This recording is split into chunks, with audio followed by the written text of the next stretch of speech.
Good morning.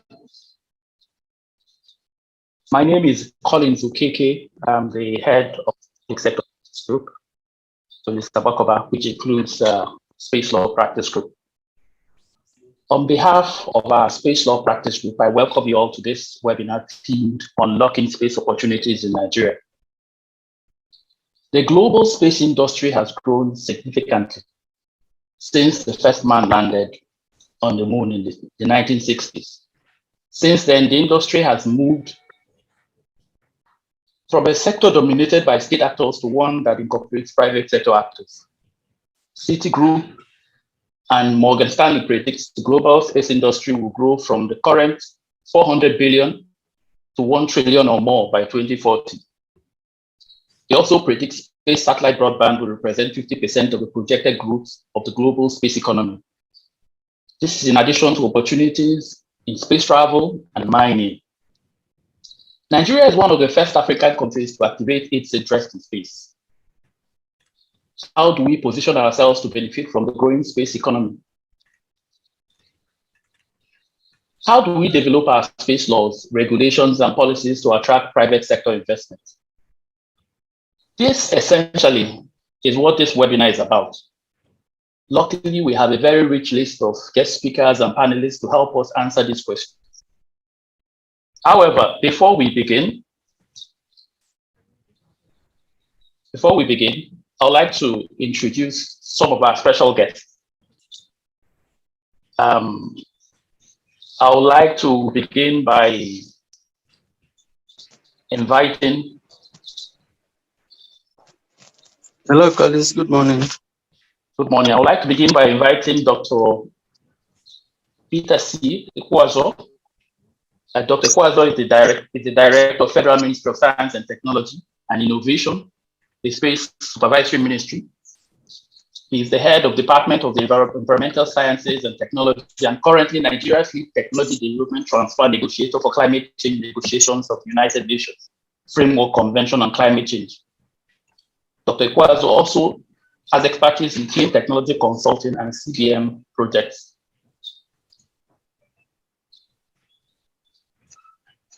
Dr. Ikwazo, I would like to invite Dr. Ikwazo to make his welcome remarks. Thank you.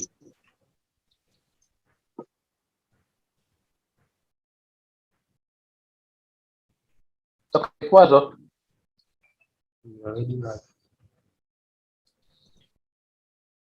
Okay, well, it appears as if we've lost him.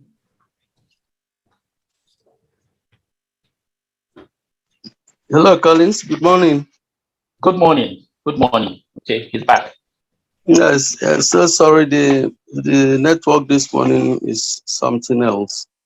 Good morning, everyone.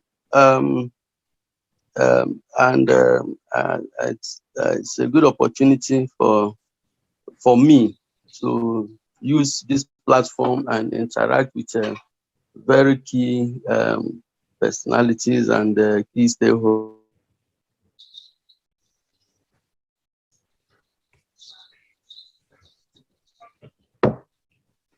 Hello? Dr. Ikwazo, are you still there?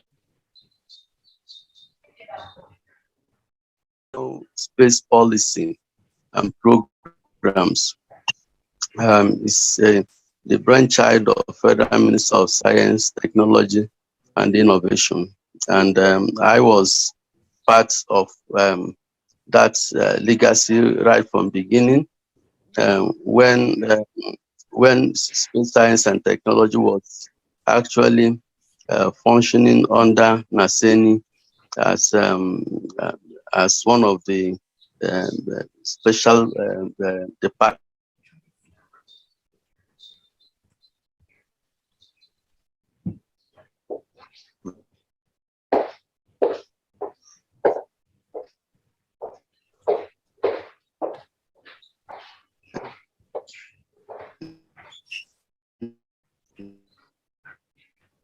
Hello, Dr. Peter.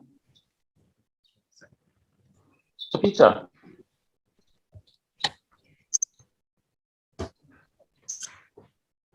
Okay.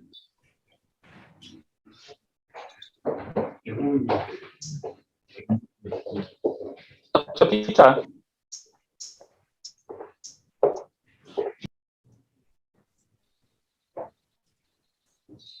I'm so sorry he's feels as if he's having challenges with his network.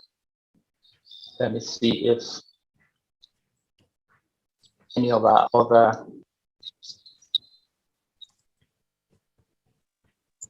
Yeah, sorry, the line keeps breaking up. So in May 2000, the space policy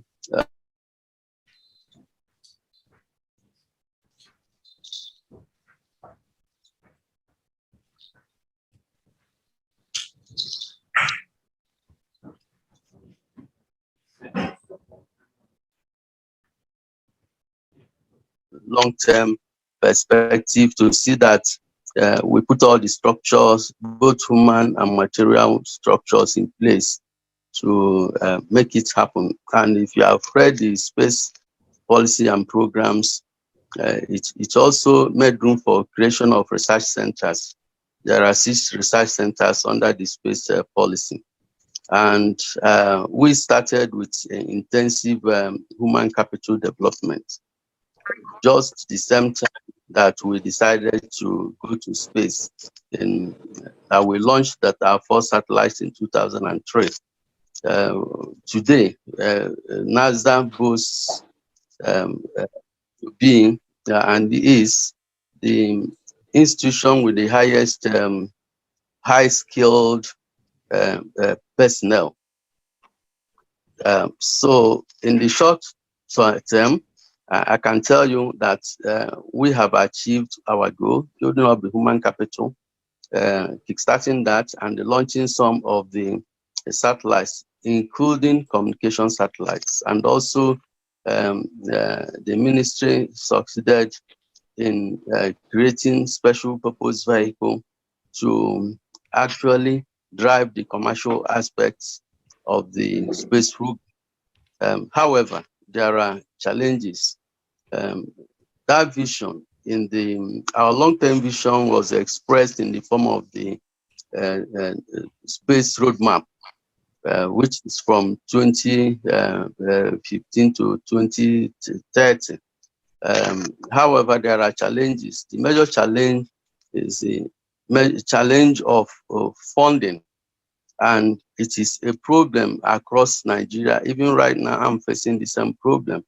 Unfortunately, Africa and Nigeria and most African countries make policies, but these policies are not aligned with funding. Because if you do a policy and you have your strategic implementation plan, and there is no matching financial framework or financial mechanism that will provide a solid backbone for that policy to deliver good in terms of goods and services to the people.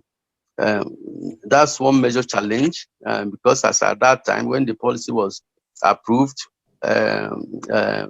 it was provided for under the normal budget. But for a vision like that, Nigeria expressed in the year 2000 by coming up with the policy.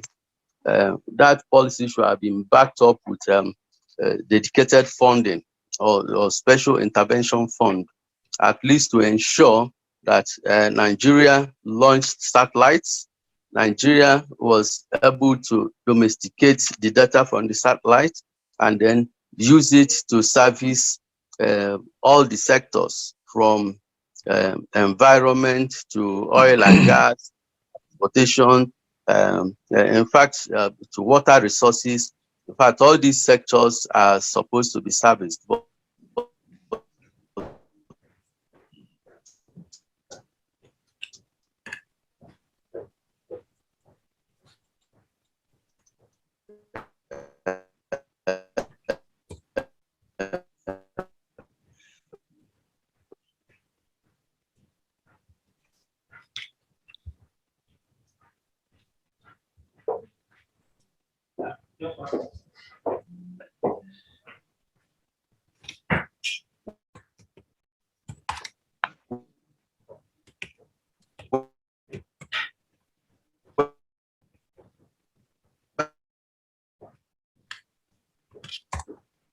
Hello,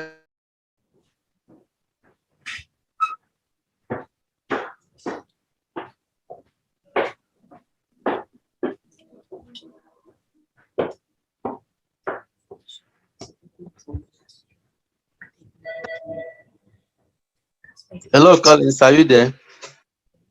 Hello? We can hear you now. Okay, I was cut off again. So I was saying that there is a plan embedded in the NASA space policy to take care of that will drive the policy from medium to the long term, and that is one of the centers here in Abuja as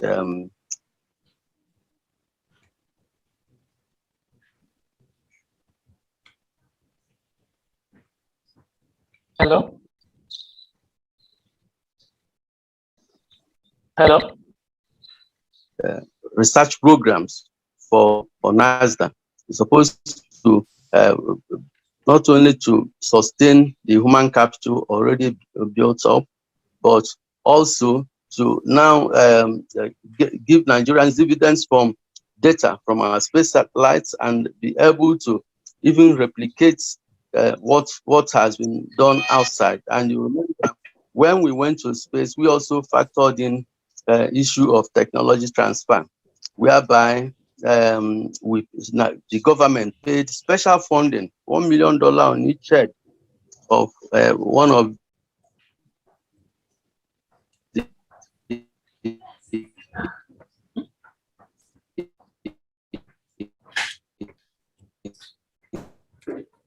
Hello, Dr. Kwazo, you have about a minute to conclude what you training and acquire the technology of the satellite, which is fabricated and even that support dedicated funding. Of course, I'm sure by Dr. Peter. Nigerians, yes, Dr. I can hear you. You have about a minute to round up. We have each guest speaker has about 5 minutes. So you have about a minute to round us up. Yes, I'm rounding up.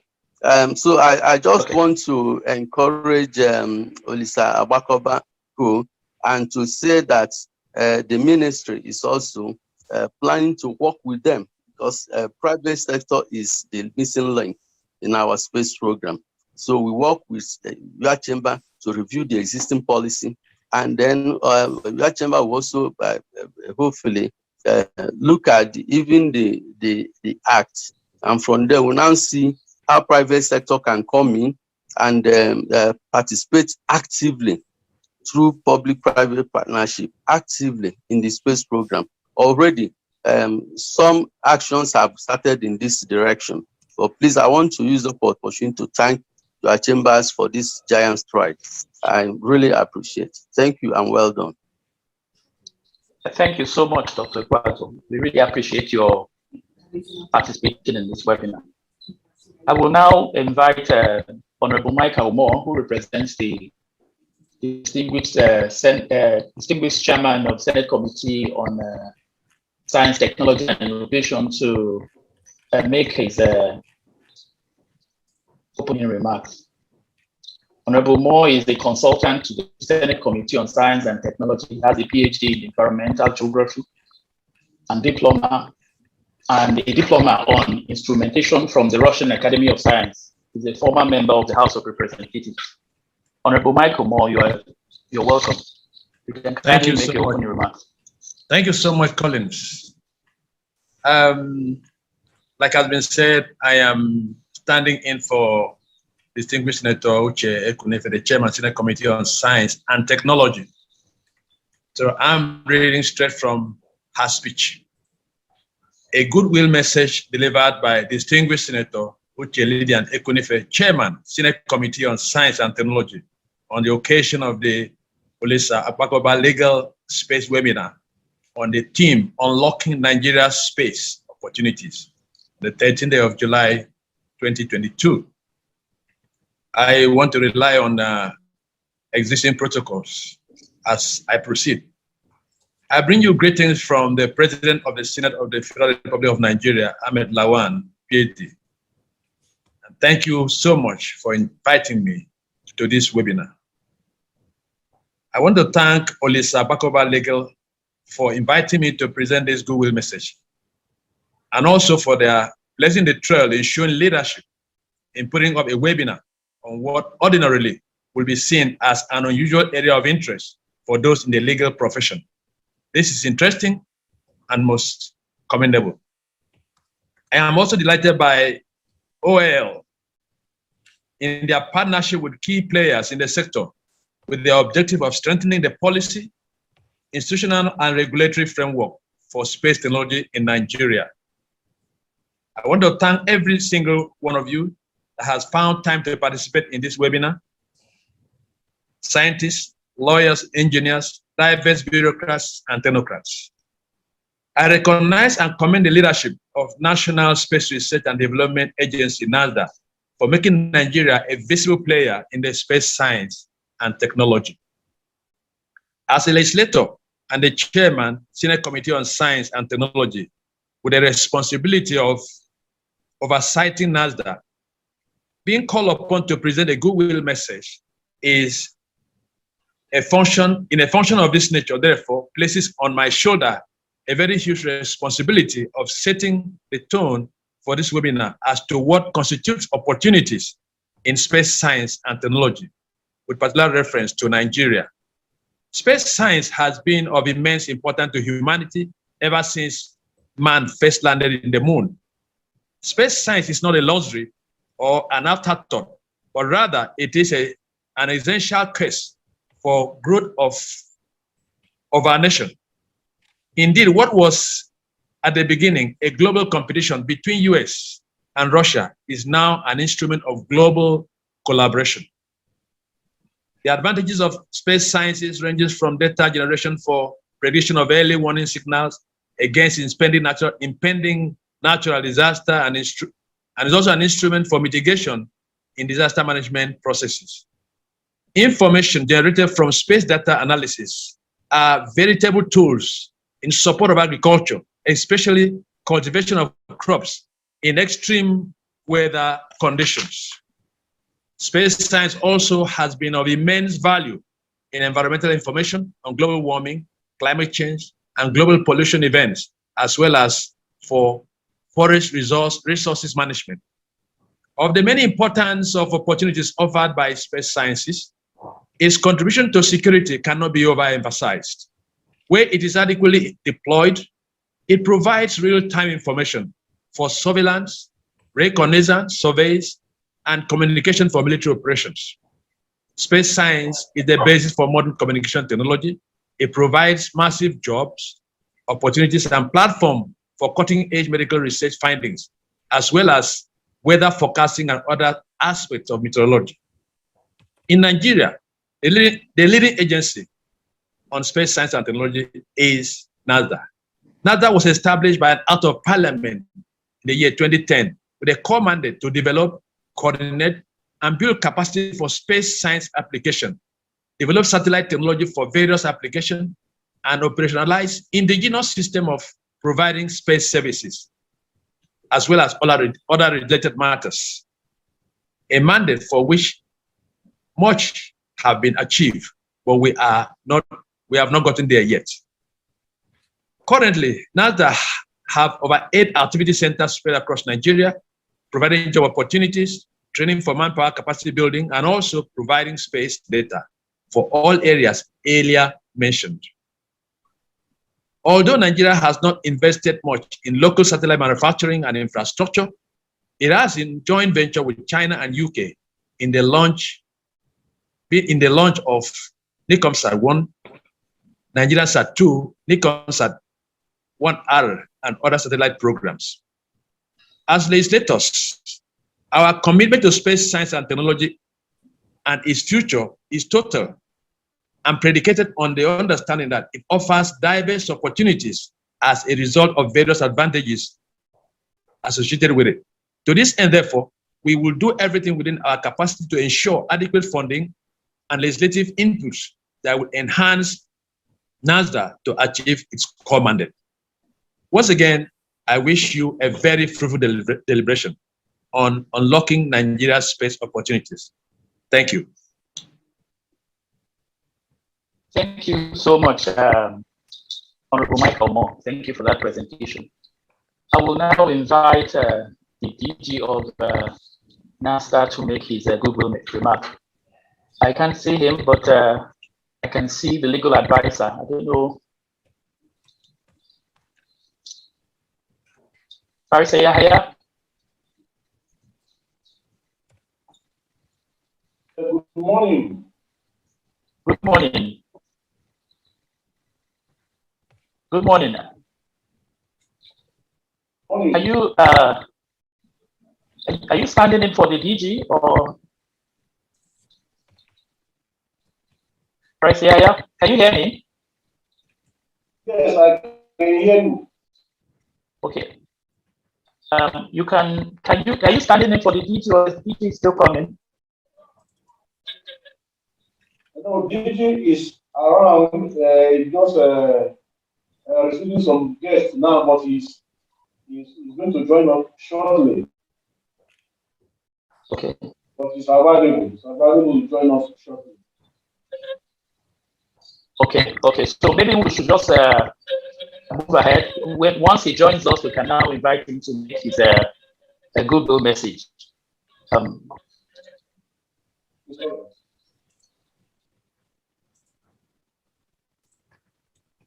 So while we wait for the DG, distinguished Senator David Mark has sent his apology that he will not be able to make it, but he sends his goodwill and then his encouragement as well for the webinar. So I don't know if, okay, I can see her here. Mrs. Ifi, I don't know if you want to say something on his behalf.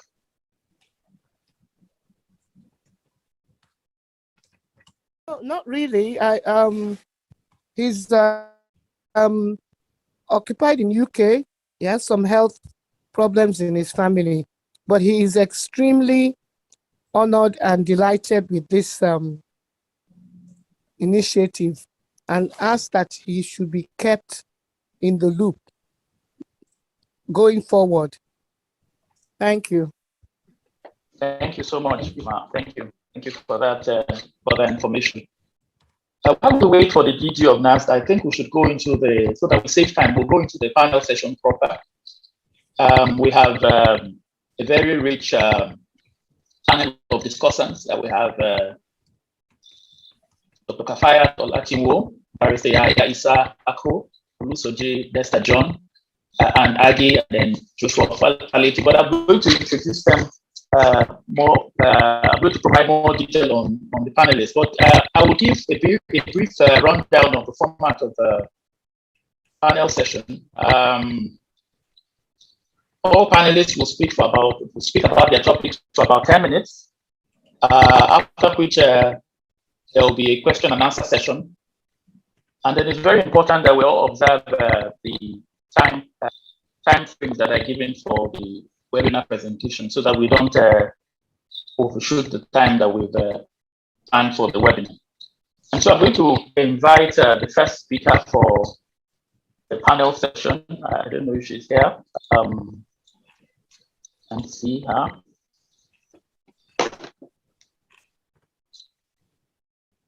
Okay, she's not here. So I'll invite Barrister Yahya Issa Ako to make his presentation. Barrister Yahya Ako is the legal advisor to the National Space Research and Development Agency, and he has played a significant role in improving the space laws and regulation in Nigeria. He provides training courses on space law for lawyers across Nigeria so that they can better understand this complex area of law. Barrister Yahya will speak on the topic, the role of NASA in the evolution of space activities in Nigeria. Barrister Yahya, you now have the now speak. Thank you very much. I sincerely want to appreciate the effort of Mr. Legal for taking time out and taking interest in this space area. For us at the agency, NASDAQ, we are glad to be associated with this movement endeavor. Yes, NASDA, as has been said before by the representative of Honorable Minister Dr. Peter, the agency came to business 1999, and the act of the agency was passed 2010. It's popularly referred to as NASDA Act 2010. By virtue of the act and the provision of the act, the agency is obligated to do a lot. And this is encapsulated in part 2 of the act. Time will not permit me to discuss all of them as the mandate of the agency that are contained there to be obvious. So basically, outline and discuss some basic things or tenets of the mandate of the agency. One of which, largely, is to encourage people so that management of human resources for overall economic development of humanity. What that means is that the agency is saddled with the responsibility to develop critical mass of development, including management.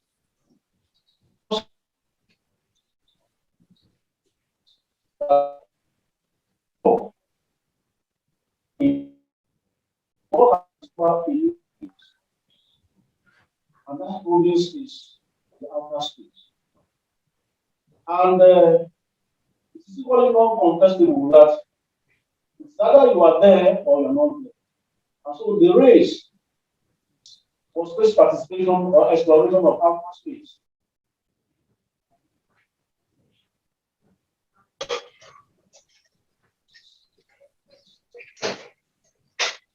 Hello, Parasayaya. Parasayaya.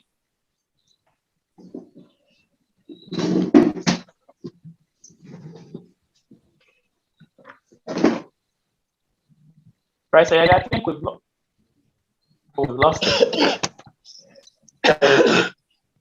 Let's give him some time to see if he can log back in.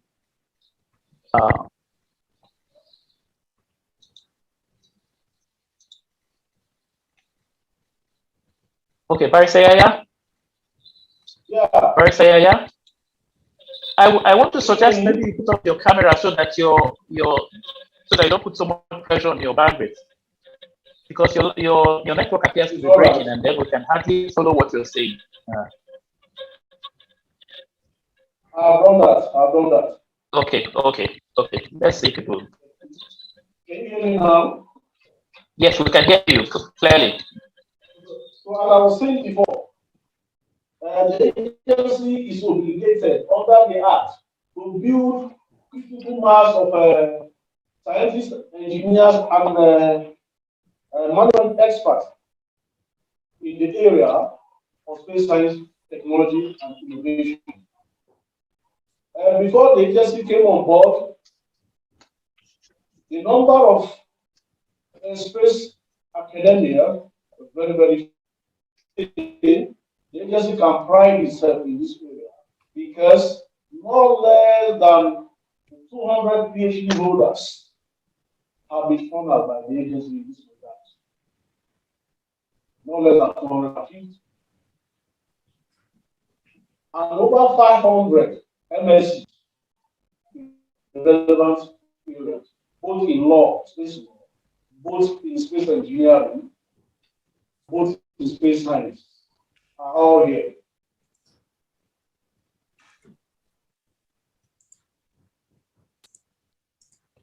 Second one, which is very, very important, the agency is equally related to develop, it's very fun out as it noted, our different applications. It will be for weather, it will be for reconnaissance, it will be for almost, in fact, all the civil applications. This is the core mandate of the agency. And in that light, too,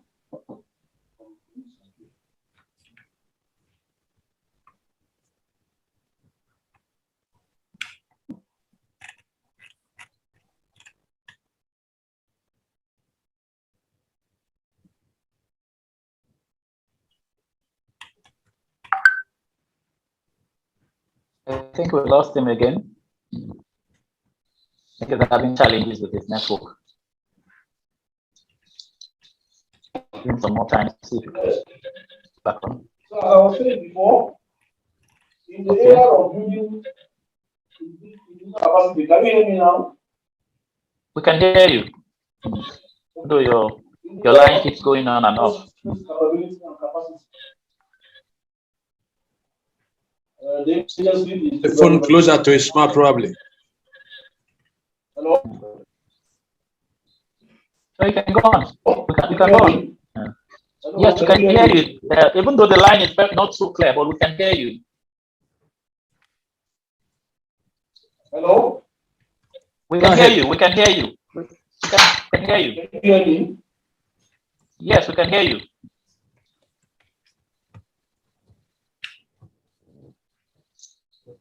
We can hear you.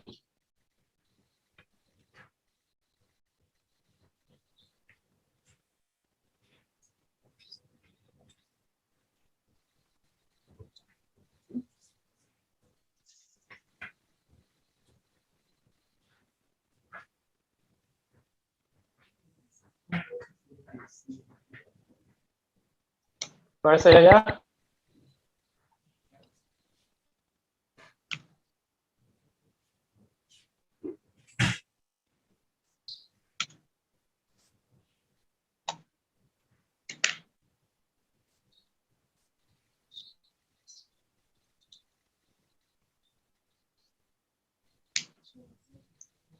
So, can you hear me? Barcelona?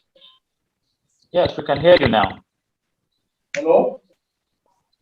We can hear you. You have about 3 minutes more. Can you hear me? Yes, I can hear you. It's all right. Please, you will excuse our the frustration of our Network, I can understand. Yeah. It's all right. It's part of the what we are discussing today, talking about the space science and technology to strengthen our space infrastructure, such that communication via broadband like this will not be a challenge.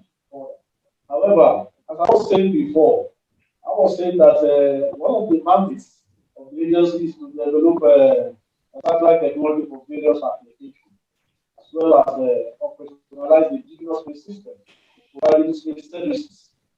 And the agency shall be the government organization charged with the responsibility for building and launching satellites. It's a core mandate of the agency to build and launch satellites on behalf of the Federal Republic of Nigeria. And by doing so, there's a correlating function. We're not just building and launching satellites on behalf of Nigeria. There's a correlation to this responsibility enshrined in Liability Convention of 1974 to the extent that the agency is not just an operator, it's equally a regulator. And what that means is that for non-governmental organization who wants to build and develop satellites, it requires authorization and continuous supervision by the Federal Republic of Nigeria. And that responsibility is entrenched in the mandate of the agency. What that means to that extent is that for an entity, a private sector who want to go into the space program in this country, you must obtain license from the agency. And this licensing regime, the agency has gazetted a regulation in this regard that will put to, as a private sector, all that you need to do to obtain it.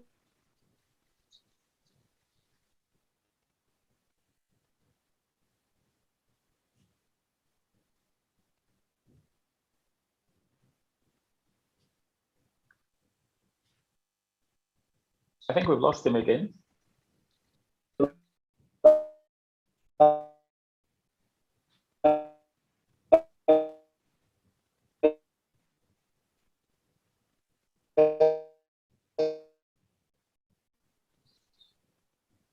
Barrister, yeah?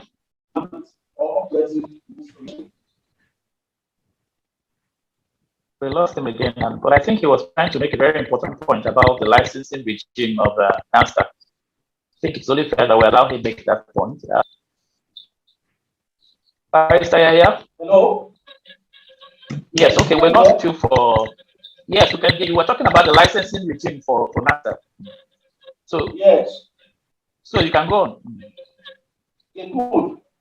In this regard of licensing a space activity in this country, this responsibility that is entrusted on the agency, I said the correlation, right is viability, or right is credibility from the Reliability Convention of 1974. And I was saying that this responsibility, the agency will authorize and continually supervise the activities of the private sector in this regard. Why? Because there could be accidents either in space or in the air or on earth. And for any state that authorizes, or for any state that launches or procures the launch, or any state which territory is used in the launch, or any state which instrument is used in the launch of a space object, for the determination of liability, they are all classified as the launch state. And for that reason, Nigeria being a signatory to Outer Space Treaty, Nigeria being signatory to the Ability Convention, and Nigeria being signatory to several international conventions on the peaceful use of outer space. NASDAQ is given the onerous task to ensure compliance, to ensure adherence, to ensure that the private sector, the non-governmental organizations who want to get into this arena are properly guided, are properly licensed, are properly regulated. This guy to add an. And that regulation, as I said, is already gazetted by the agency. Now, talking about the mandate and what the agency is doing, it's interesting to know that the agency equally has some center of excellence in problem. Those centers are centers that are specifically set up to carry out specific mandates. For example, we have a center in Lagos, referred to be crucial, which is called Center for Space Transport and Propulsion. What that center does, or the core mandate of that center in Lagos, is to be responsible for space transportation and propulsion.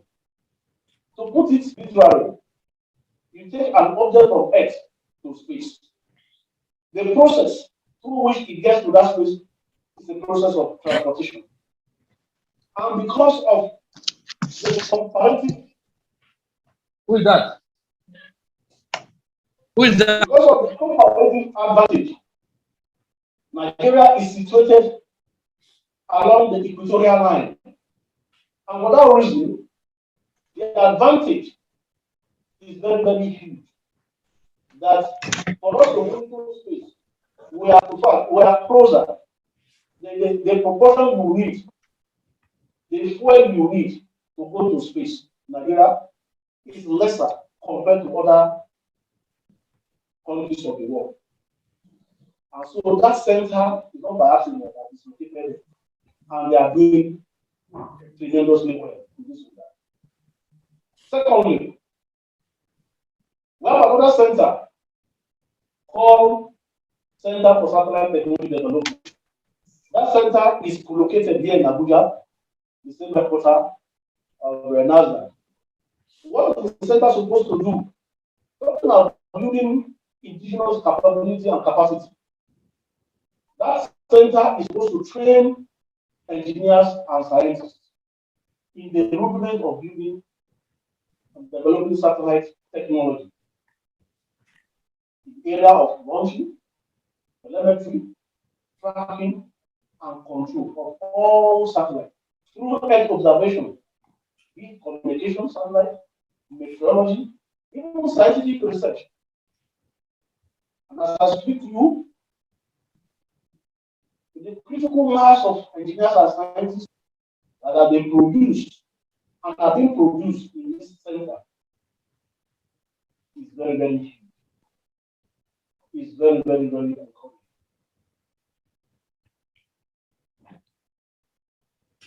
Now, it is critical too that the agency is to encourage private sector participation in space science and technology, because government alone cannot realize the huge potential in space science. And so the private sector has to be encouraged to come on board. And so it's a core mandate of the agency to ensure that one way or the other, private sector participation is encouraged. Private sector participation is encouraged. And how do we do that? We do that in synergy.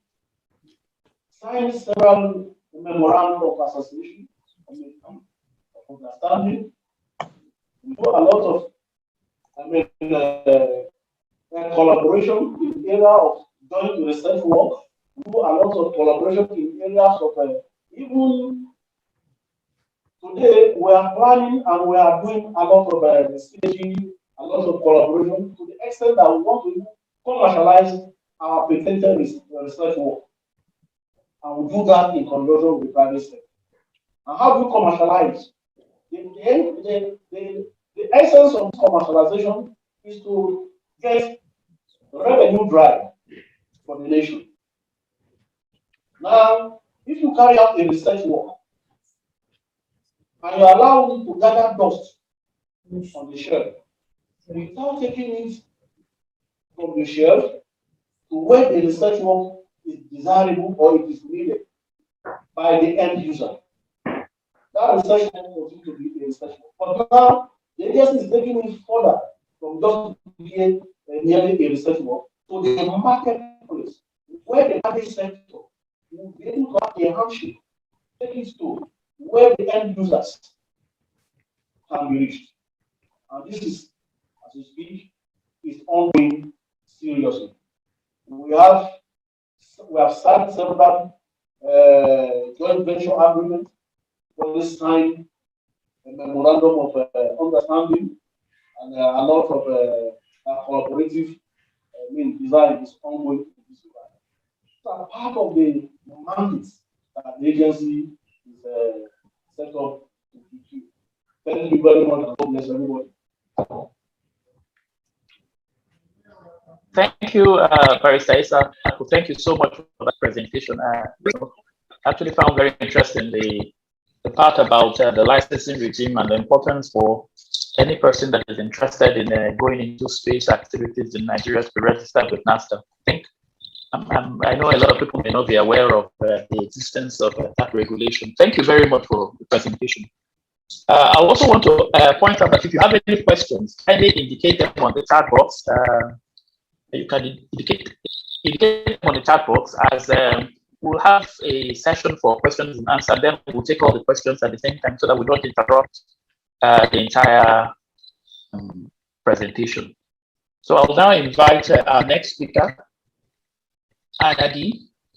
Anne is a senating partner and head of the Space Law Practice Group of Atolisabakaba Legal.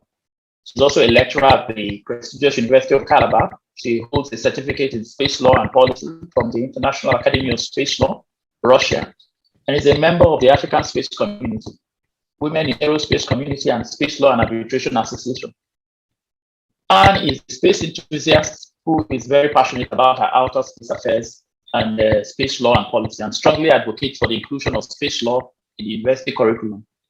She also advocates for the promotion of space science education in Africa from kindergarten age, as this will be a key factor in grooming the next generation of space actors on the continent. She's also particular about the inclusion of women and youths in the African space industry. She's a trustee of Learn Space Foundation, a foundation she co-founded to educate persons of space issues and ignite their interest in STEM. She is the author of the book, Space Law 101. And you can now speak. Thank you, Mr. Collins. It's a pleasure to be here. Just before I begin my paper, I just want to say if we can do something about the audio. There are a few comments in the chat box. A few people cannot hear. So Yeah, we're working on that. Yes, we're working on that. We're working. So I've been asked to speak on the evolution of space law and its relevance and importance. So I'll just go straight down to it. I'm going to have to speak without the audio for purposes of clarity. So sorry, without the video. So permit me if I have to switch off, the video. Thank you. Now, one of the earliest recorded proponents of the necessity for space law was Belgian lawyer Emil Laud. He observed in 1910 that there was a need for law beyond that required for movement in the layer of breathable air. As he said, there were layers of unbreathable gas and ether beyond the breathable air, so space law. As the 19th century gave way to the 20th century, aviation regulation became, which began with unpowered balloons and progressed to dirigibles, grabbed the interests of the academic and professional attorneys, as well as government and the military officials. So there were various suggestions for facilitating air traffic, including that there will be a number of zones above a state's boundaries, analogous to the law of the sea. But these musings were really just about airspace and not space law as we know it.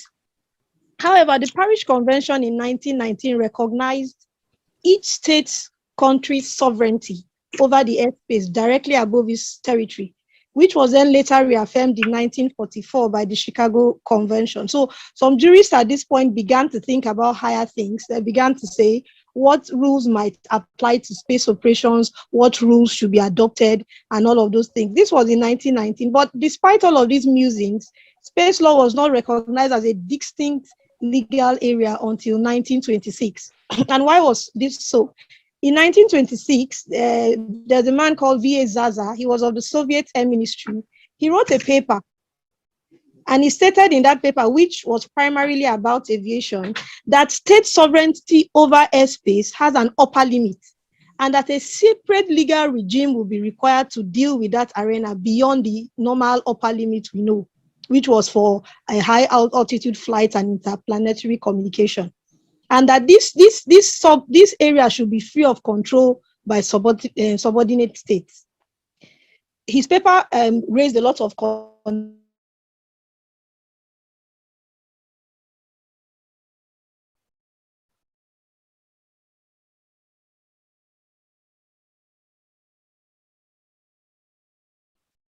the problem of space travel and the need to have a definite limit for what was regarded as outer space. Now, the emergence of domestic space programs during the Cold War prompted the International Council of Scientific Unions to establish what they called an international space policy. At this policy, more and more papers began to come out to address legal issues related to space, although at this stage, it was still in a limited state, because nobody really knew what was happening up there, so much of it was speculation. But Mandel had written about the activities of rocket experimenters in the 1920s, being impressed by it. So although he was willing to use some of these notions as parallels through which solutions to space problem might be found, he therefore conceived of space law as a distinct and different form of law from law of the sea and from aviation law, aero law. He wrote a paper titled The Future, where he stated that state sovereignty should be limited to its vertical dimension, but that freedom should exist above and beyond state sovereignty. He also suggested that air law was unsuitable for dealing with spacecraft, that astronauts should be liable for damage they cause, subject only to mitigation by contributory negligence, that spacecraft launched under a state sovereignty should remain subject to that state sovereignty when in altitude, and that the commander of a spacecraft should have authority over its crew, and that the link between an individual and his nation's territorial state must change as new communities beyond the earth will develop. In 1933, there was an air law conference in Leningrad, and a Soviet there called Alexandrovich Korovin, he was a Soviet jurist who specialized in international law. He presented a paper, The Conquest of the Stratosphere and International Law, and he replayed the arguments in favor of state sovereignty over airspace prior to the First World War, where he acknowledged that some had argued for a free zone above and beyond state sovereignty. On the other hand, he backed unlimited state sovereignty on the basis of safety and military security. So as far as he was concerned, all states above the normal airspace, there should be unlimited sovereignty, subject only to on the basis of safety and military security. While all these papers were being written, space law was, science was progressing. We leave the 19th century and come into the 20th century, where several scientists began to experiment with rockets. Societies were therefore formed to discuss space issues mainly from the technological aspect. In 1927, for instance, the British Interplanetary Society was found, well, discussions began to be had on it, and it was finally founded in 1933.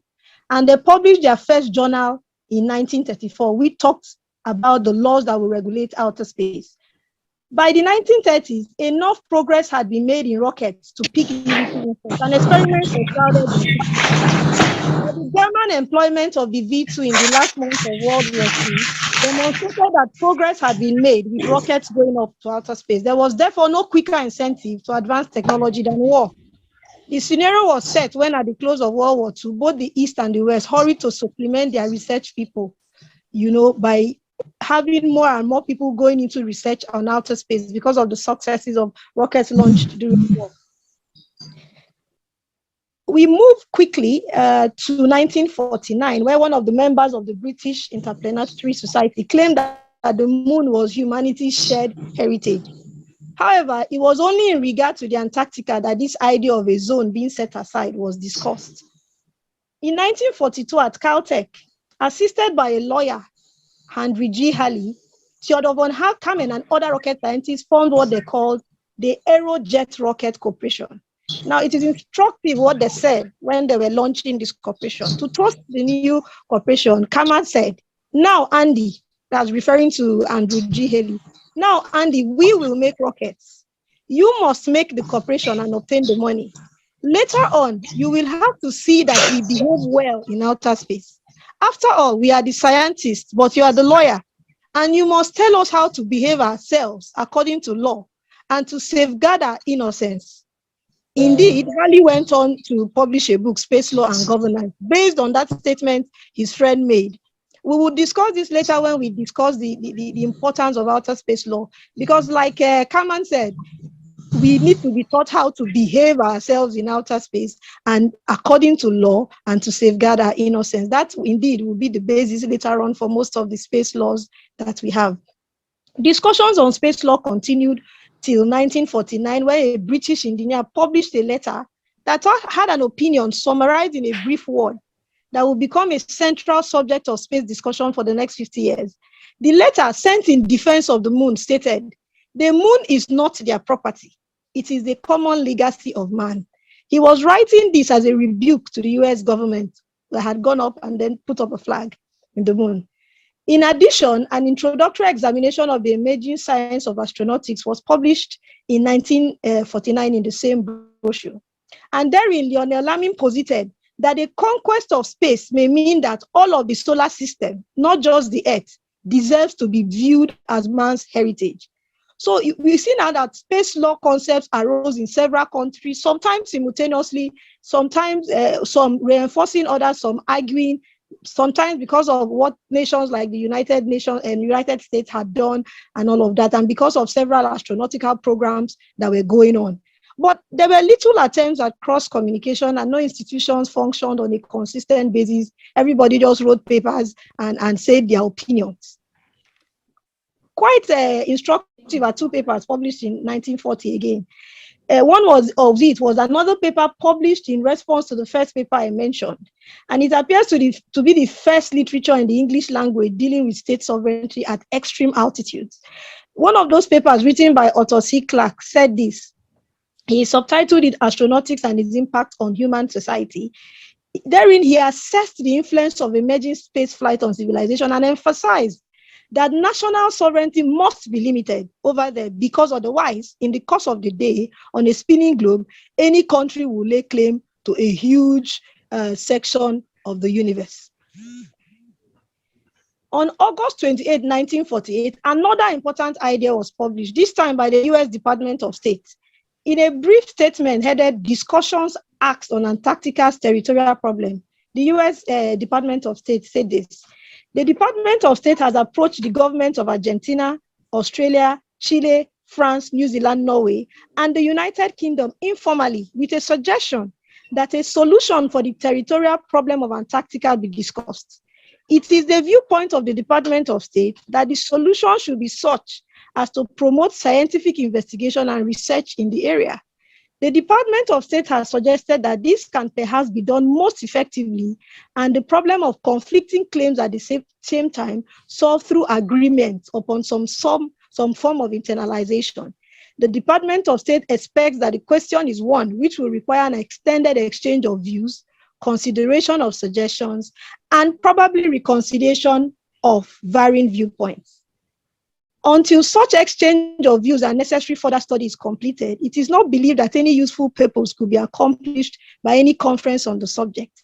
And no such conference is contemplated at present. So what the United States was basically saying is that all of these cross discussions we are having will solve no purpose if we do not come together and have some sort of agreement.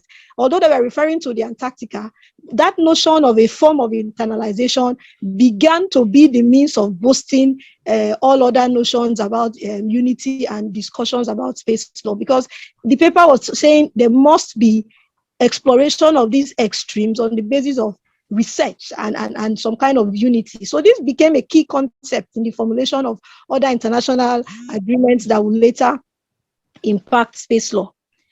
While all this was going on in the US, Russia was doing its thing. And on October 4, 1957, the world was stunned by the news of an Earth-orbiting artificial satellite launched by the Soviet Union. They called it Sputnik 1. And it was the first successful entry of a satellite into outer space in a race between the US and the USSR. Less than a month later, they followed up with a launch of a satellite carrying a dog called Laika.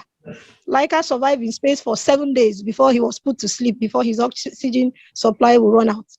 A few months after Sputnik 1, the US followed the Soviet Union with the launch of Explorer 1 in 1958, on January 31.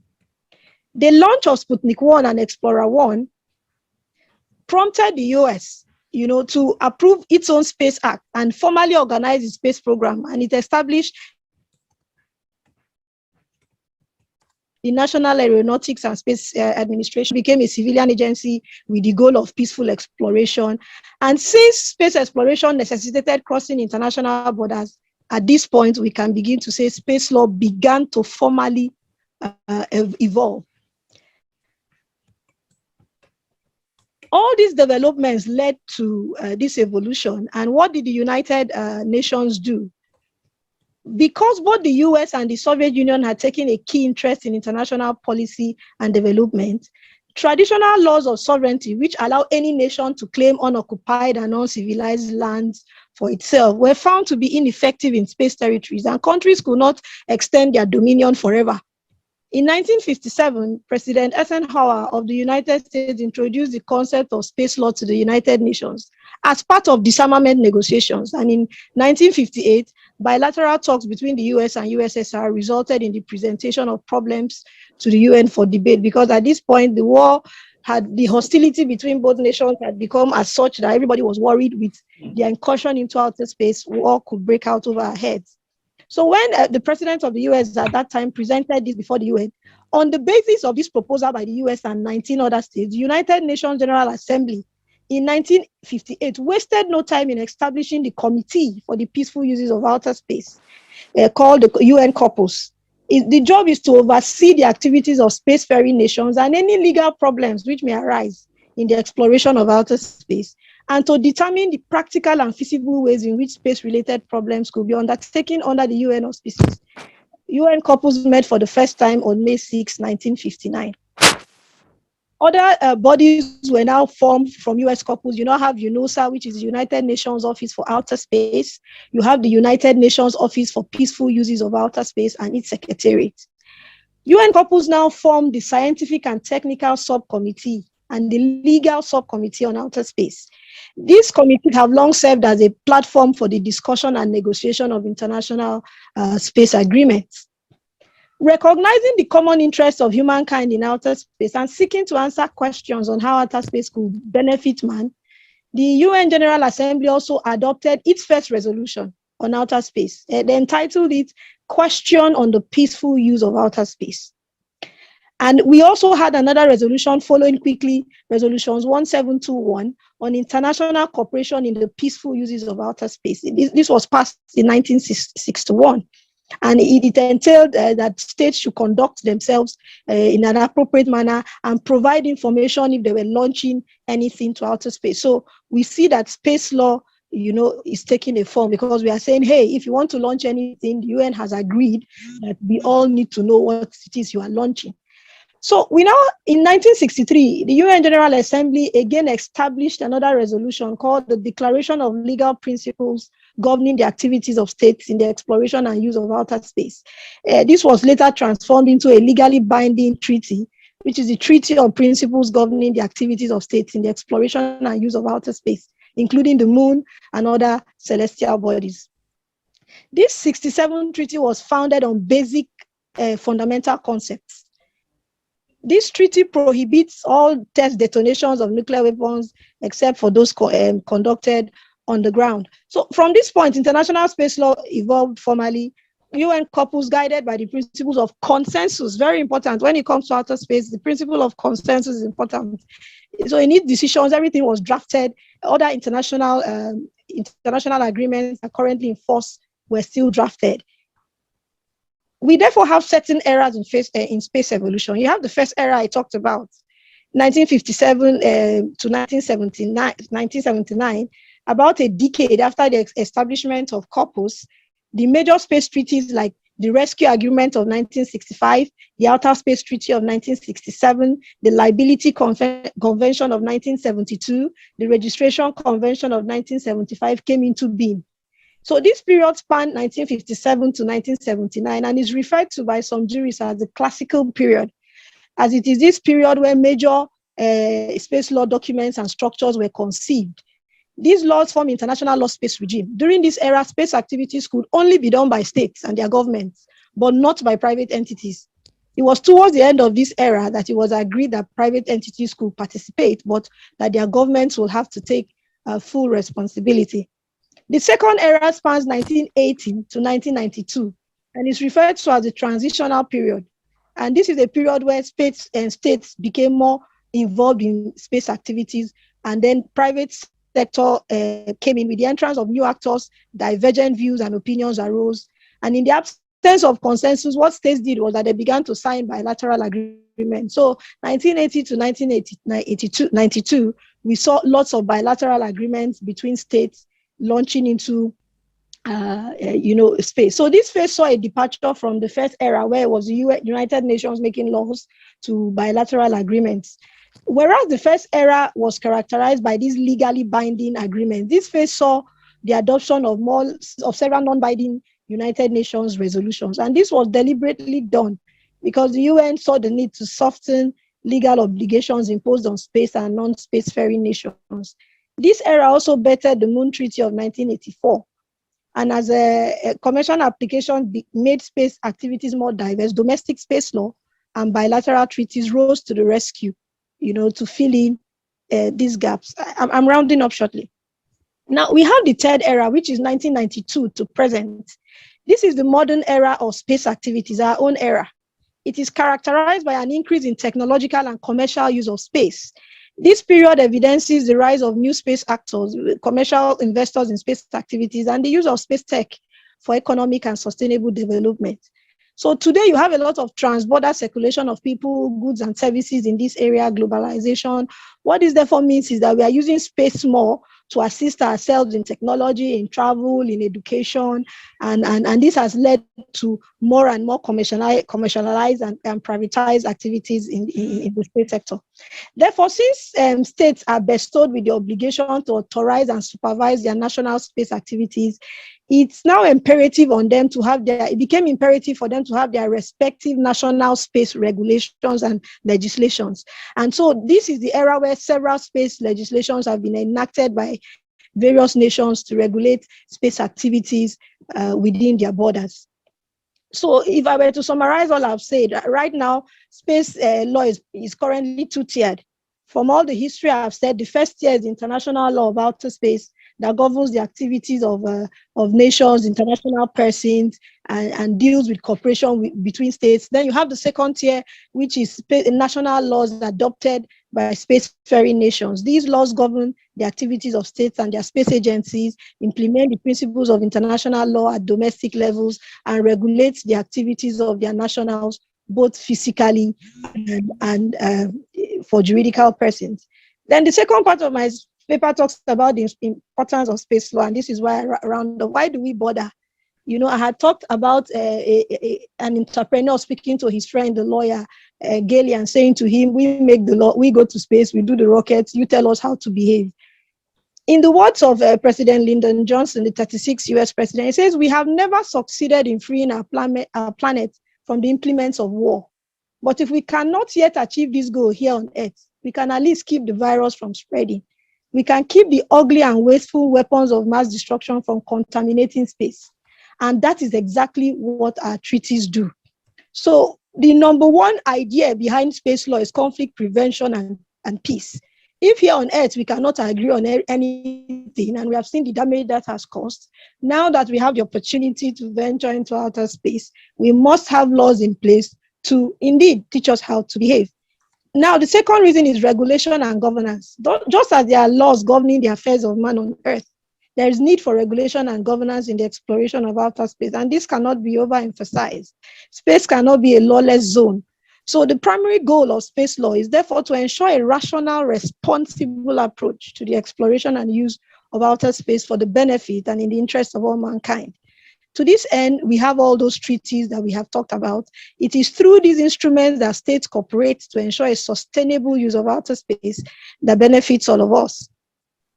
Then we have conflict prevention and peace, which I talked about earlier as one of the uses of outer space. I believe that the last point is rights, liabilities, and obligations. As we go up to outer space, we must remember that space belongs to all of us, and no nation can claim sovereignty in space. It becomes therefore clear that there is need for laws to impose rights, liabilities, and obligations on nations as they explore the wonders of space. There is need for man to explore space within the boundaries of certain rules, which will insist on the notion of space as the province of all mankind, the preservation of space and the Earth environment, the sharing of information about potential dangers in outer space, the liability for damage caused by space objects, the use of outer space by all without discrimination, and the principle of non-appropriation of outer space. Space law is therefore necessary to coordinate activities in outer space and on Earth as long as they affect or relate to space. It is relevant to ensure that the final frontier is chartered with regulation and order in order to prevent chaos. So, when we talk about all of these laws, in summary, what we are saying is we need some kind of order over there. We need to know where your right stops and my right begins. We need to know that you're not going to go up there and use some kind of weapons of mass destruction. I mean, space is over all of us, our heads. We don't want things dropping out on us from outer space. And so we have all of these laws in place. I will round up by saying this. The laws I talked about, the United Nations Treaty, are 5 in number. You have the Treaty on the Principles Governing the Activities of Space in the Exploration and Use of Outer Space. We call it the Outer Space Treaty. You have the Agreement on the Rescue of Astronauts, the Return of Astronauts, and the Return of Objects launched into outer space, called Rescue Agreement. It simply states what it says. Astronauts are all envoys of mankind. So if they are found, if they fall back to Earth, if there's any accident, every nation on Earth is expected, to take care of them and return them to their states. And whatever objects they are in, you return them to their states. Then you have the Convention on International Liability for Damage Caused by Space Objects. That is the Liability Convention. So if anything happens, if your space object causes damage, the liability that accrues to you, you have the strict liability, and then you have the fault-based liability. I think that's someone else's paper, so I don't want to venture into that. And then, of course, you have the Convention on the Registration of Objects, the Registration Convention, where whatever it is you are launching, you must first register it in your state registry, and then there's a register at the United Nations, so we know what objects are, going up. And then you have the agreement governing the activities of states on the moon and other celestial bodies, which we refer to as the Moon Convention. Basically, all they say is do not contaminate outer space. Outer space is a common heritage of mankind. We don't want weapons of mass destructions in outer space. Thank you. Thank you very much, Anne Aggie, for that very, very interesting presentation. If there are no rules, we'll have chaos, and it's important to have rules. And that's also why we have NASTA. So I will now, without wasting much time, invite our next speaker. But before then, I want to point out that we're noting a lot of the questions that have been raised on the chat box, and we encourage as many questions as possible. By the time the panelists are through with their presentations, we'll go into questions and answers, and we'll try and exhaust all the questions that have been asked. So I'll be inviting our next panelist, Mr. Olusoji Nesta John. Mr. Olusoji is the Chief Legal Officer at the African Regional Center for Space Science and Technology Education, English. He holds a diploma in Space Law and Policy, Space Engineering, and Space Satellite Application from the International Space University in France. He's a lawyer and has published and co-authored several publications on space law and space law education and space law technology. He has also delivered several papers on national and international forums and symposiums, such as the United Nations, International Astrological Congress, Cape Town, South Africa in 2011, Space Sustainability Conference in Beijing, China in 2013. Mr. Olusoji will speak on the topic, delving into the space sector, the importance of law. So Mr. Olusoji, you can now speak. Thank you very much.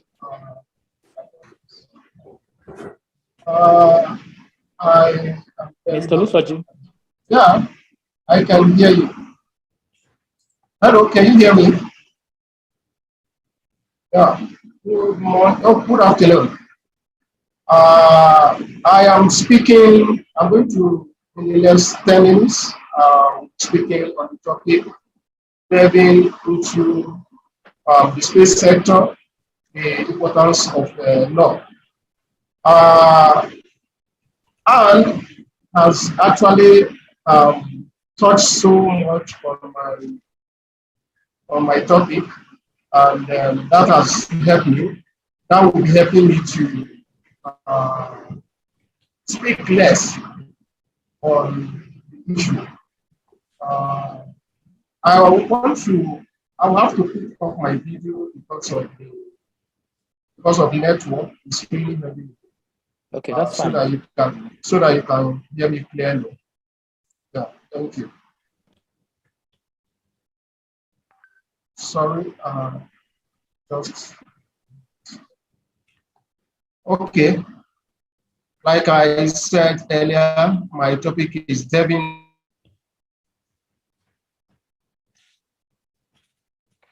that has helped me in doing justice to my topic.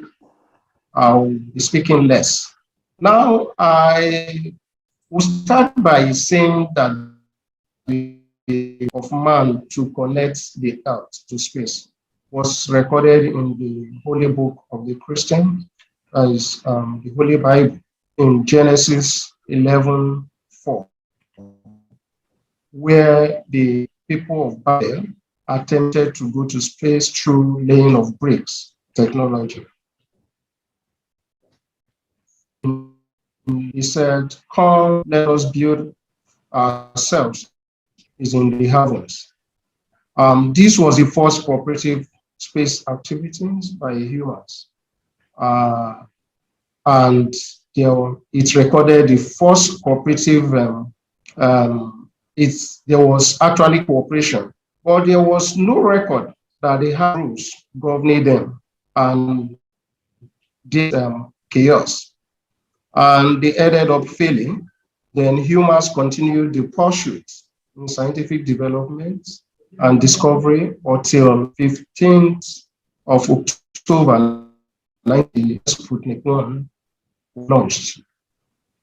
Now, I would like to talk briefly on the impact of space in the contemporary world, which nobody has. Okay, I think somebody has, a speaker touched on that. Space products and services that are found in every facet of our national economics and the way of life of the people. We have them in agriculture, we have them in communication system and network, banking and finance system, internet system, transportation, healthcare services, education, precision, precise navigation and timing, disaster monitoring, national resource management, security. These products and services are what are driving nations like those in Africa to invest heavily in the space sector, like Nigeria has done. And in 2020, it was recorded that the global space economy was totaled about $447 billion. Now, military too depend wholly on space for security and execution of war, for real-time data, missile warning, precision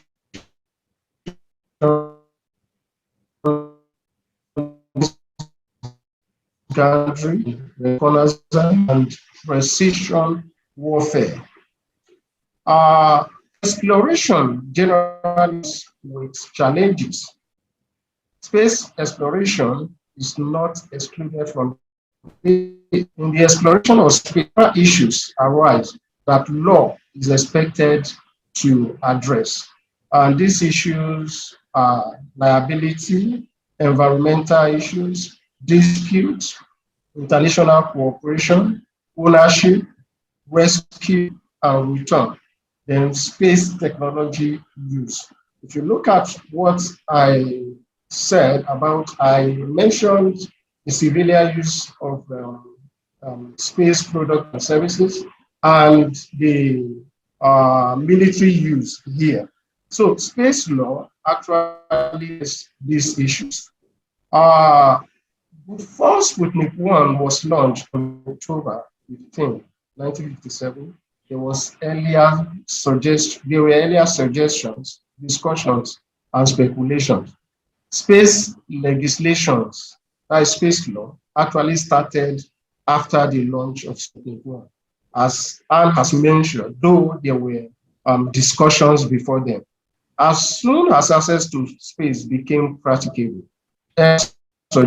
discussions and speculations has to be converted into actual rules and practices. The international community at that point realized that it was essential to formulate international rules and regulations for the conduct of human activities in outer space because the new fear was outside the bounds of the existing international law and has talked so much on this. So the first significant step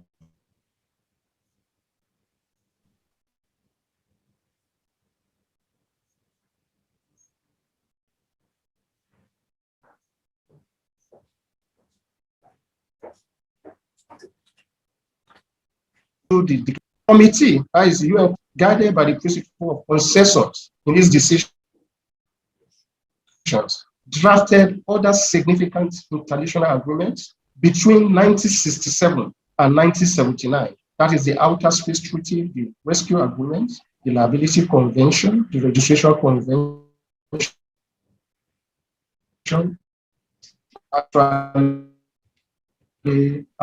Now, space are not carried functions mentioned. So the five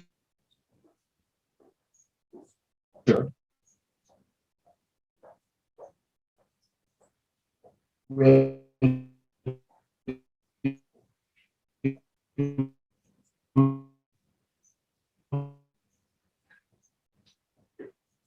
most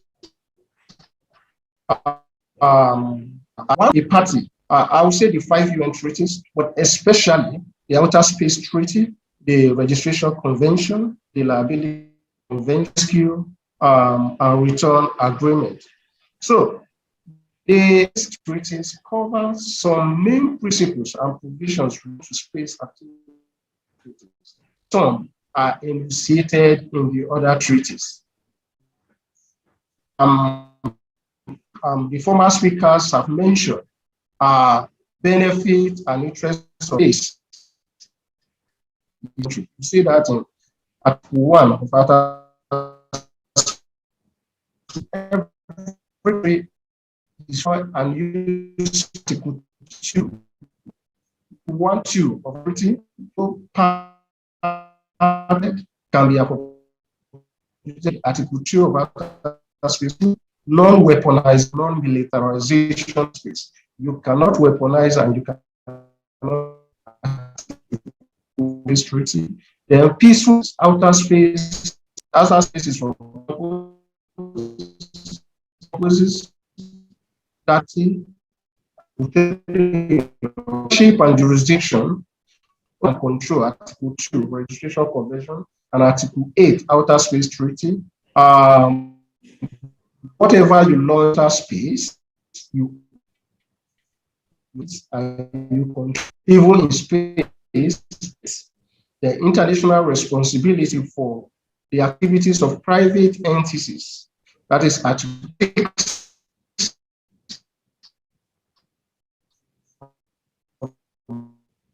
responsibility for national space activities. This is where I am going to dwell on authorization and continuous supervision, Article 6 of the Outer Space Treaty, because this is where the national space laws will come in. Then international cooperation and respect for the interests of others, Article 9 of Outer Space Treaty.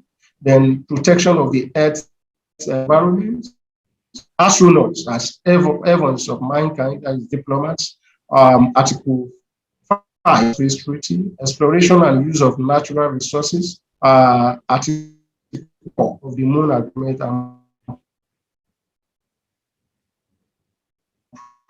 Now, for any outer space, outer space activities, what I have mentioned, party to the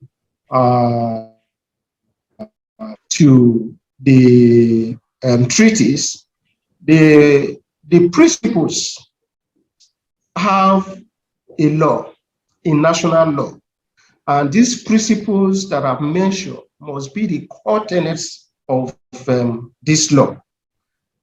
A member of the UN Corpus, and your national space law should reflect the must have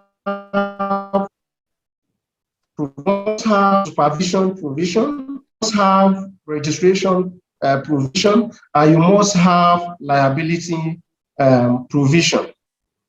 How important is this to how important is for instance, the NASDAQ Act to the 2010, NASDAQ Act 2010 to the Nigeria space sector? If you look at article section of the NASDAQ Act, it talks, you have conditions under which license shall be granted. Or I saw somebody asking questions or a question on this. Conditions under which license shall be granted or refused. And you see activities for which license can be granted. It's not every activity. And time for which your license is granted. What time? For what? How long is your license? Conditions for which it is granted. And you have section 10 that talks about the maintenance of register of space objects. So if you look at, there won't be time to actually look at, if you look at them, they have the provisions of the Outer Space Treaty and the Registration Convention and even the Liability Convention. So you have all these authorization, supervision, registration, and liability we have mentioned that reflect the provisions of the UN treaties in NASDA Act. Although like I always say, NASDA Act is an establishment act. It is just that most of these things are packaged in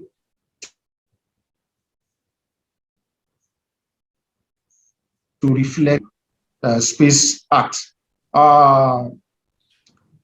Now, two things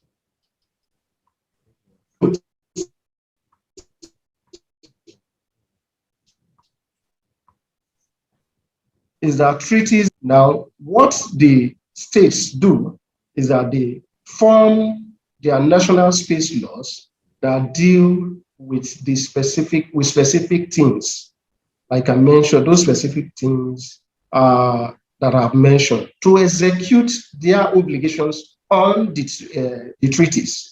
Those things I mentioned, registration, liability, authorization, supervision, because states are major actors of international law.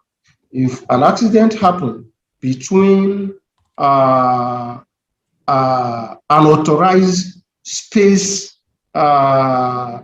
let's say space private person, and maybe a country, the space subject of a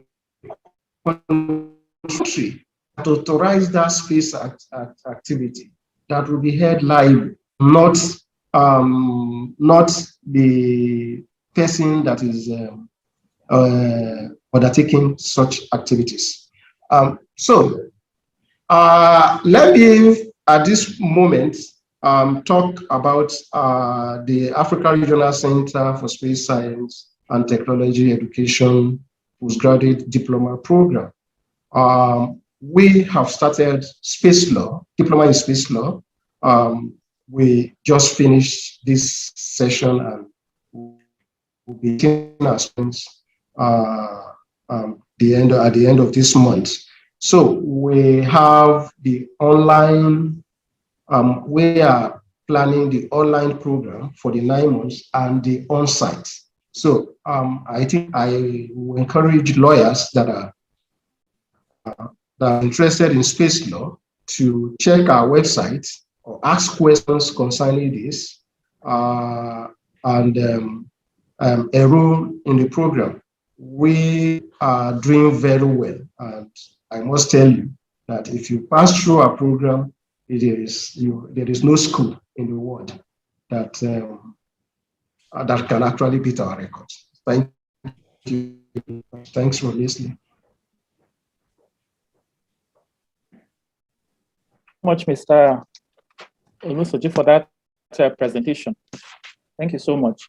I'll now quickly go to our next presentation so that we can have more time for the questions and some of the questions. I want to invite Dr.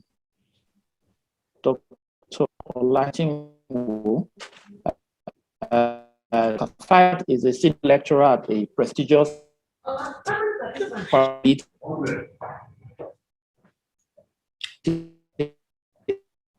PhD in space law. Dr. Kafayat is an enthusiast. She's a member of the International Institute of Space Law and an association. Dr. Kafayat will speak on the topic, articulating a new space policy for Nigeria in the light of emerging opportunities. Dr. Kafayat, you can now speak. Good afternoon. Thank you for this wonderful opportunity, as it seldom comes in this country. So I'd like to put up camera so that to avoid any network.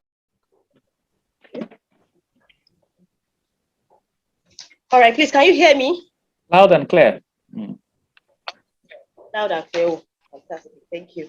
Okay, to present I'm to speak on articulate new space policy for Nigeria in the light of emerging opportunities. So at first, when I got the topic, my mind was going, okay, it's not as if Nigeria doesn't have any space policy. Of course, we've been battling with this for the past, let me say, 22 years. Yes, 22 years, and we have 3 more years to go. So I was thinking, okay, what am I going to add to the existing? What am I going to add to the existing space policy? I was thinking out of my mind, and I was thinking, okay, Nigeria need a policy to recognize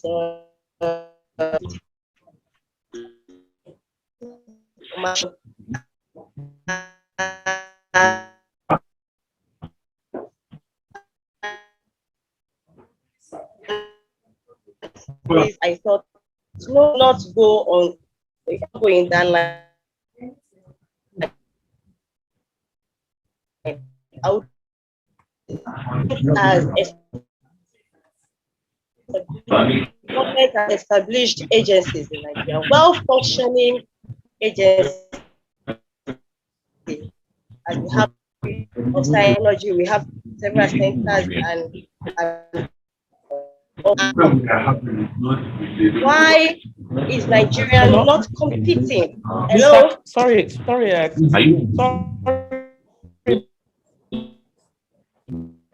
Fired. Yeah. You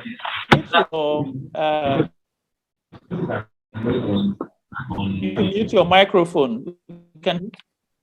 Okay. Okay, can I go on now?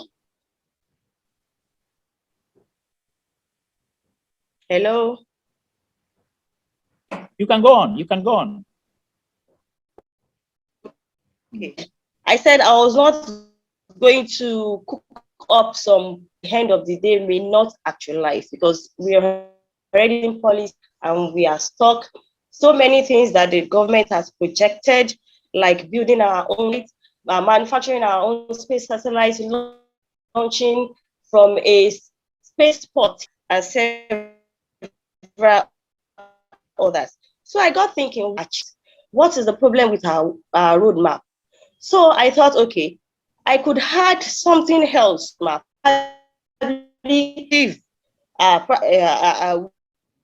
maybe what seems right. So I said, we should, the Nigerian government in its space policy should involve the education sector as well. Because majority, I don't want to exaggerate, if you look at the population of Nigeria, 70% do not understand the meaning of outer space. They do not know that it exists. They do know that it is. We all use GPS in our cars. All know, okay, there's something bringing, there's some weather, there's and all that, but they do not know that all this is acquired through space-based technology. So I think we should raise generation of space experts. We should raise space generation of astronauts. So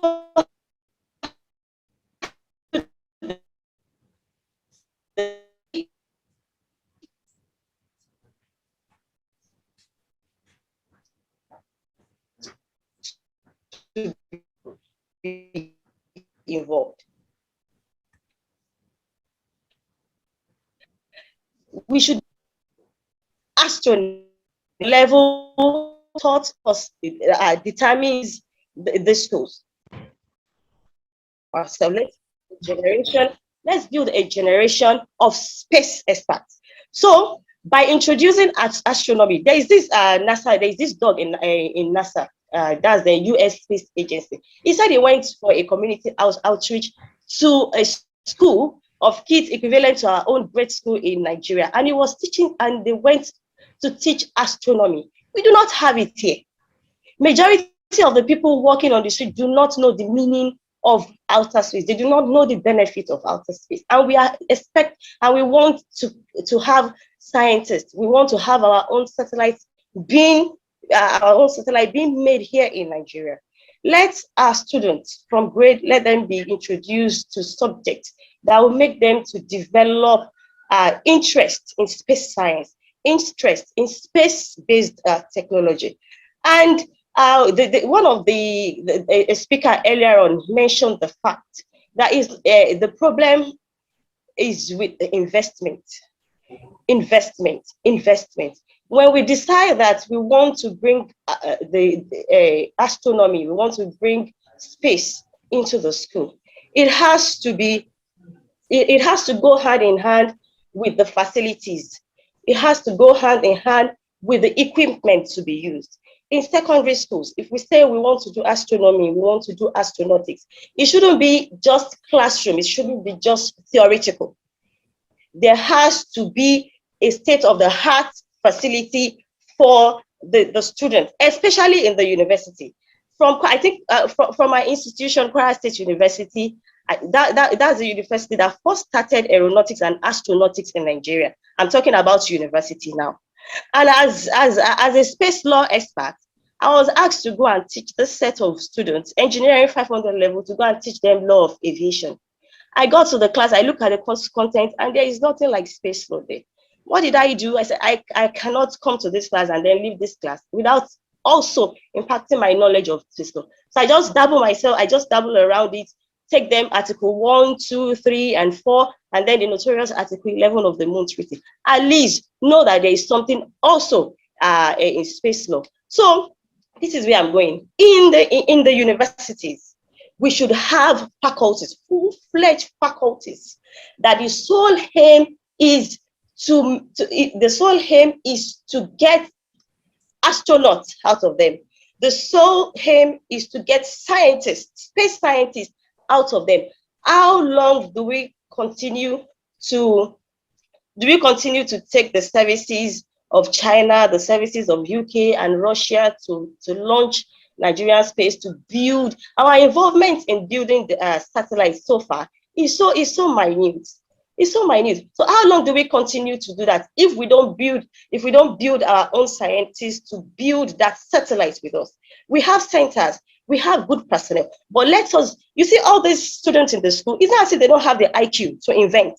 They do, but when they are being taught theory and there is nothing to correspond, there is nothing to bring out that in them, at least just establish this. The government can establish a center, especially for those universities that are already taking such courses as a main course in the university. Establish a research center, a state-of-the-art research center, by which you will not believe the creations this student can come with. You would not believe the innovations that this student can, if you give them the ability, if you give them the capability. I think it is better we start with the education, we start with the awareness. Of course, I know that severally NASA has organized workshops, NASA has organized conferences and all that. But if you look at these conferences, the kind of people you see are people of the like mind. You do not see ordinary people just coming in, okay, what is happening? What is the meaning? So now it has to be introduced to the populace. It has to be introduced to the mind of everybody. Let us know that there is something called space. Let us know that there is something called space-based technology. And then the fact that even you can do it right from our school. So that was my point number one. All schools in their curriculum, space science, space technology, in short, astronomy and astronautics should be introduced in the school curriculum in all levels. It just depends on how they would be taught, the in-depth. And then for the university, for the secondary, let me even add the secondary, for the secondary and the university, the government should be prepared to invest. We know that what we are talking about is not a small investment. We're talking about huge investment. Investing in space program is a huge task. And now we should not continue to be talking about space satellite surveillance, health monitoring, satellites. The world has gone further than that. Now we have satellites that can refuel in space, Now we have satellite that can service another satellite in space. Canada on ISS were able to invent arms. It's called Canada. I think they have 3 of such. It's an arm-looking robot that can perform brain surgeries. These are surgeries that they never thought was possible. Now you can see that. Now we are talking about space tourism. And here in Nigeria, we are still talking about health observation satellites. We are still talking about monitoring. We are still talking about meteorology. We are still talking about navigation. When the world has gone, now we have supersonic. We have supersonic travel satellites. We have reusable launch system. I'm sure you are aware of a CUBE satellite. It's a CUBE, a very small satellite that can also function. So it's time we start looking at Nigeria not getting this product from outside, but rather building it. And how do we do it? That's why we said we have to go back to our education system. Let our curriculum speak space. Let our curriculum speak every aspect of the space program, space science and space technology. Not only in the curriculum, let it be actualized by having a state-of-the-art facility, so that it is not, for instance, a university student, it is not when you get to 200 level or 300 level and you go outside for your internship or attachment, what do they call it? And then that's where you have to visit centers. Also, no, let it be within the school, right from 100 level, the introduction of both theory and the practical aspect. And they would be able to invent, they will be able to manufacture different satellites. It could be a long-term project, but at the end of the day, we are going to benefit more than buying our product from outside. The other one that I also identify is the domestication.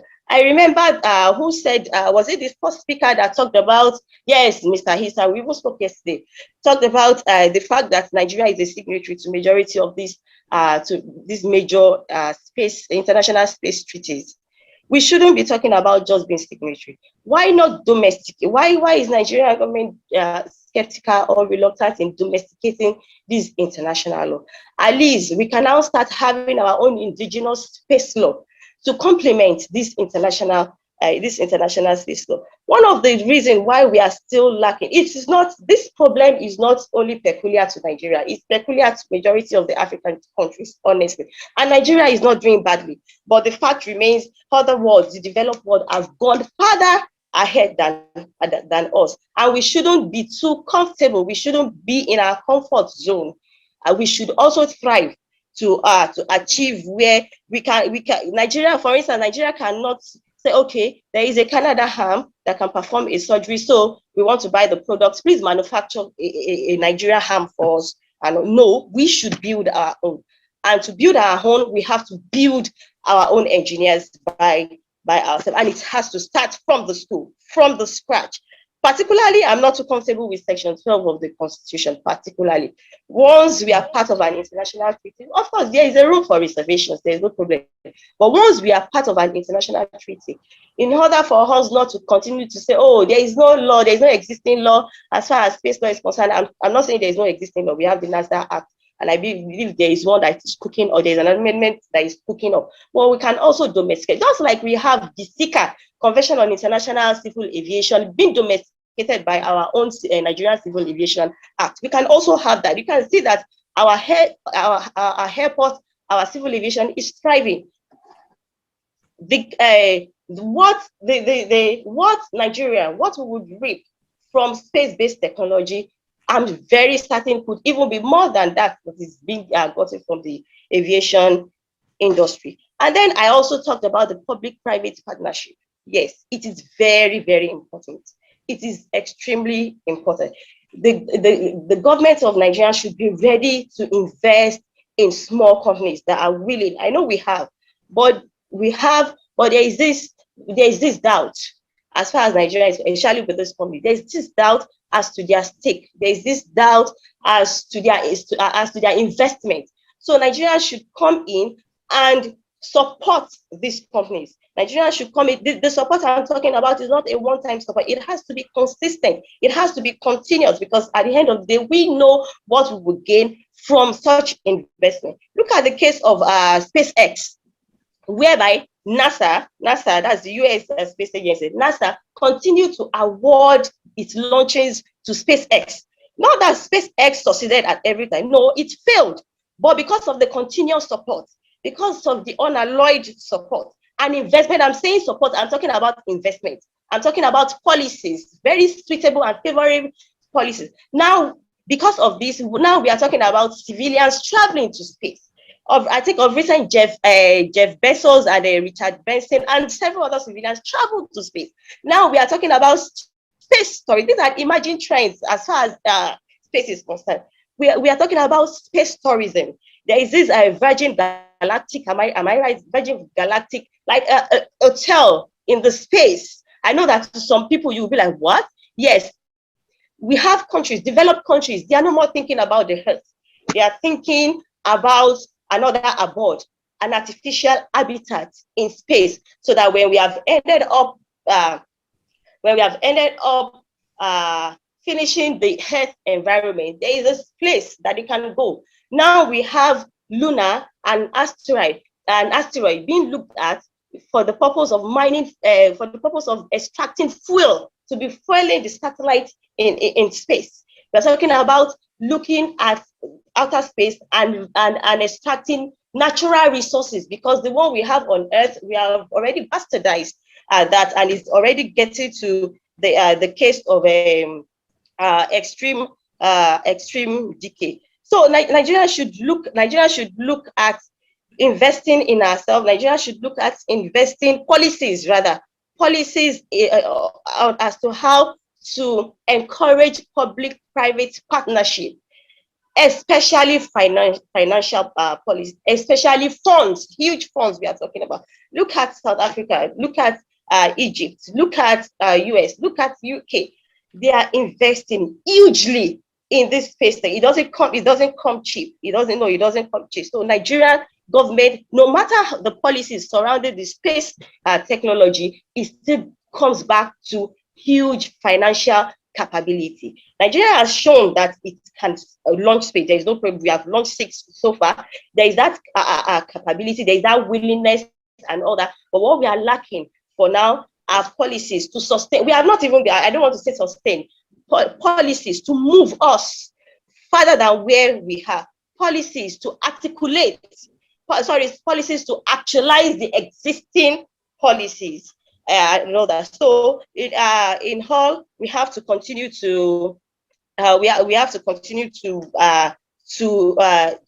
make policies to implement what we have on ground. So I have here that policies should also tailor towards space debris removal. Yes, space debris removal in the outer space. We cannot talk about sustainability now. No, it is not possible. Our policy should also recognize robust, innovative and competitive commercial space sector as it's a foundation to economic growth.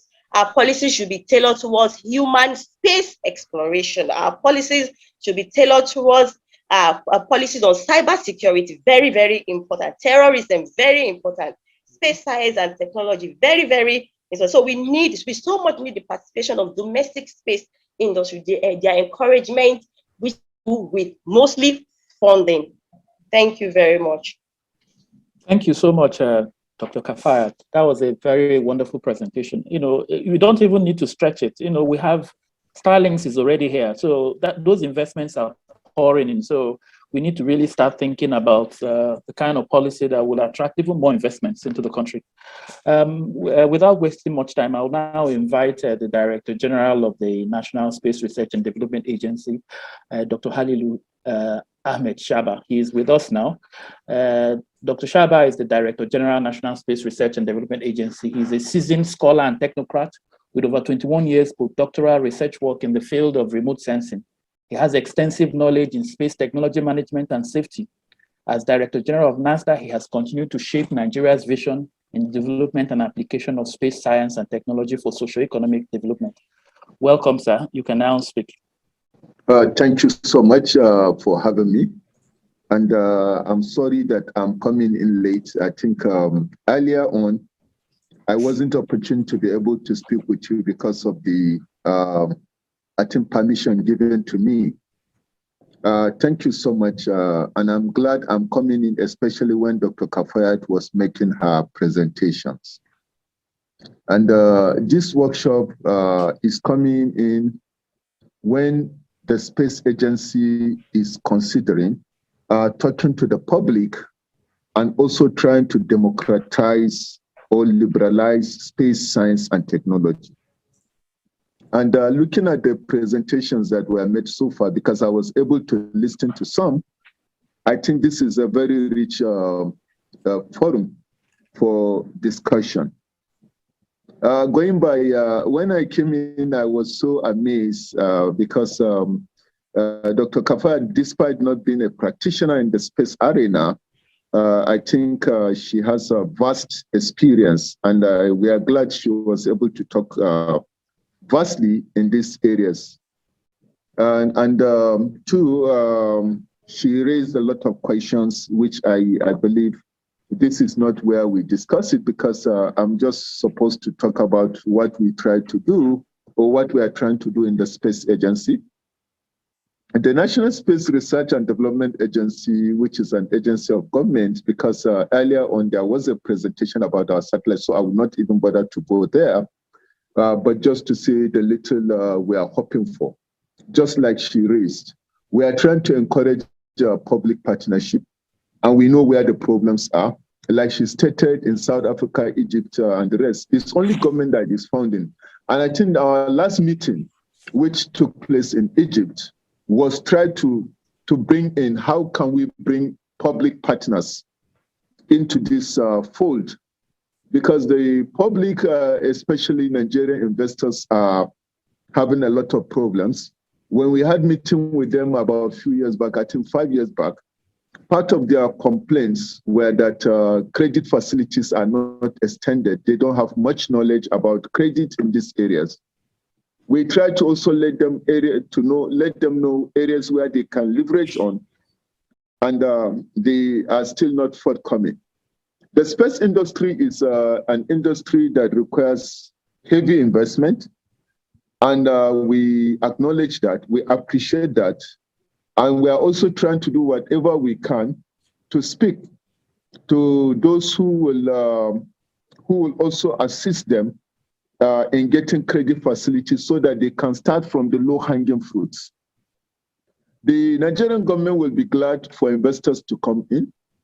It will also be glad to see Nigerians benefiting from space. The space economy is bound to be in trillions, and we are hoping that Nigerians are going to be part of those who are going to gain from that space economy.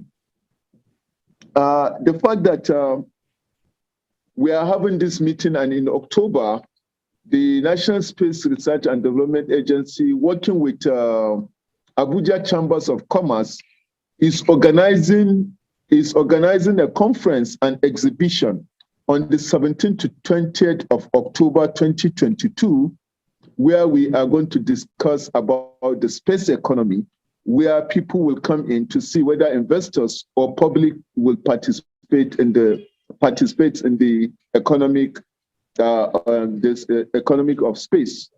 So it is obvious that the conference is coming on time, and we will also be glad to see the product of what it is. Recently, we also signed an MOU with Olisa Obakoba, so that we will look at the areas of space policy, space legal implications, and then practices, space regulations, how we can also make it more friendly so that the public will be part of it.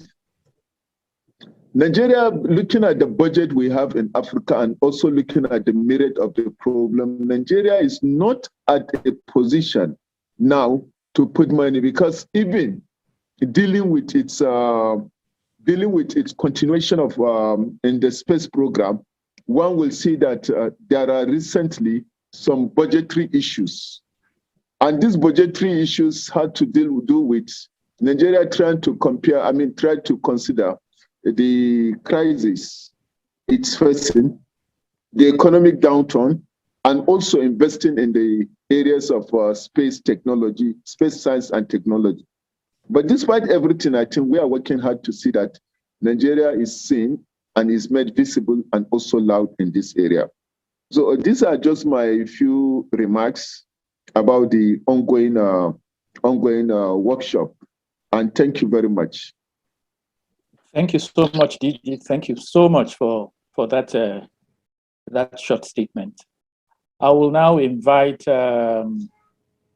Mr. Joshua Faleti to make his presentation. Mr. Faleti is an avid lover of space in all its incomprehensible nature. He holds both an LLB and a BL degree. He got his degrees from the University of Ibadan and the Nigerian Law School. He's a trustee of Learn Space Foundation and an industry analyst at Space in Africa. Joshua has hundreds of published articles and analysis on the African space industry and has co-authored some of the most prominent reports on the African space industry alongside some of the industry's brightest minds. He's also an alumnus of the Manfred Large Space Moot competition. He will speak on the topic, A Journey Through Commercial Opportunities in Space. Mr. Joshua Faleti, you can now speak. Hello, Collins. Thank you very much for the opportunity. I am relying on existing protocols. Good afternoon to the House. Collins, I would like to share my screen. That's no problem. I'd like to present slides. Also, I must apologize. I also putting off my video feed. I don't trust my internet connection as well, so Okay. it's not my feed. Yeah, you can go ahead. Thank you very much. Yeah. I think I can't seem to share my screen. Those disabled participants screen sharing. Okay, you can send them later. Just go ahead with your presentation so that we don't. Okay, so I'll be discussing the journey through commercial Share space opportunity. Sorry. You want sharing rights so you can share your screen? Yes, that'll be Okay. That'll be perfect. Okay, let me see.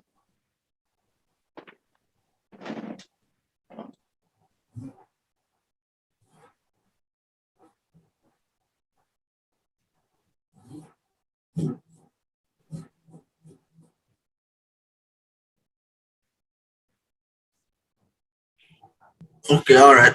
While I wait for the sharing rights, I'll be discussing a journey through commercial space opportunities. The idea is just to talk about what commercial opportunities we can leverage from space, because as one of the panelists has rightly said, a lot of people, especially on the streets, they see space as abstracts, and what they doing something in this space, seem to really understand what can be done in the space industry in terms of research, and in this case, in terms of commercial opportunities. Space is very vast, and it opens another window for commercialization. In fact, perhaps more than on Africa. The space industry is worth billions and billions of dollars, so it's a good place for companies and the likes to establish their corporations and set up business. That being said, what commercial opportunities lie in space industries and how can we leverage it? And by we, I mean in Africa especially. So I'll be dividing the space industries commercial aspects into about 5. Of course, there are more, but I'll be dividing it into 5 so I can speak on it within the duration of this presentation. So the first is satellite development and launch. So briefly, satellite development and launch simply speaks to developing satellites and launching it. As you may know, you have to pay money for satellite development and launching. So it's a good place for business. There are several companies that build satellites. Nigeria's of course, we are still looking to, as a country, Nigeria is looking to, Africa as a whole is looking to ensure that we are the ones building our satellites, as Dr. Kafayat rightly mentioned. So it's a good place for business. But at the moment, Nigeria has partnered with Sorry Satellites Technology Limited in the UK to help build some of our satellites, including Nigeria Sat-2 and Nigeria Sat-X. So it's an area for opportunity. It's an area for commercial expansion.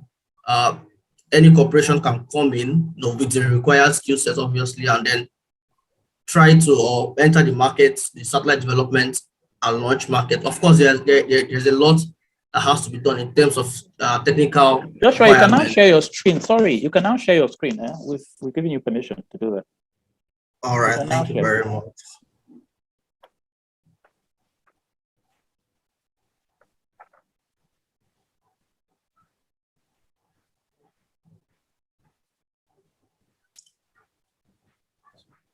Please, I would like to confirm if you can see it.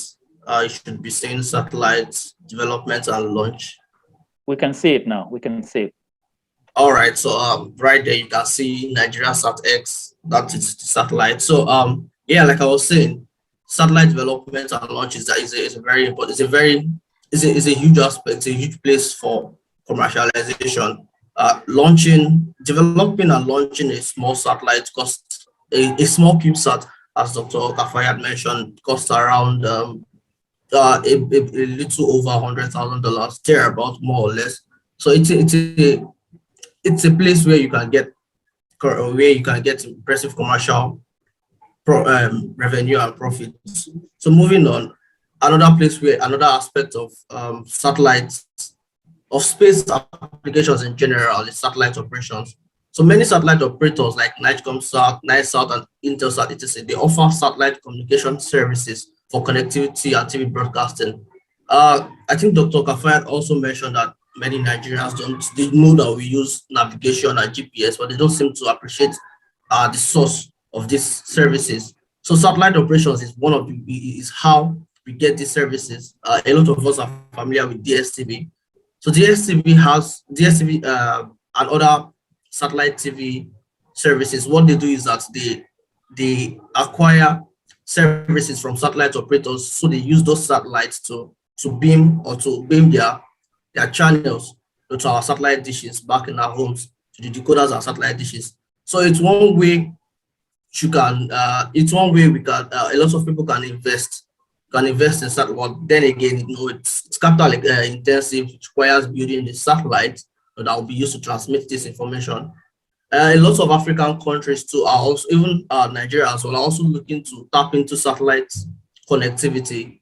So how satellite connectivity works is that you launch a communication satellite, and then you use a communication satellite to transfer communication radio waves.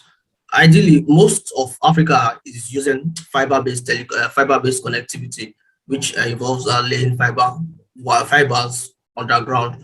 But in a lot of places, these fibers, due to perhaps environmental challenges, it's really difficult to lay these fibers in the ground. And so in such places, internet connectivity is really poor.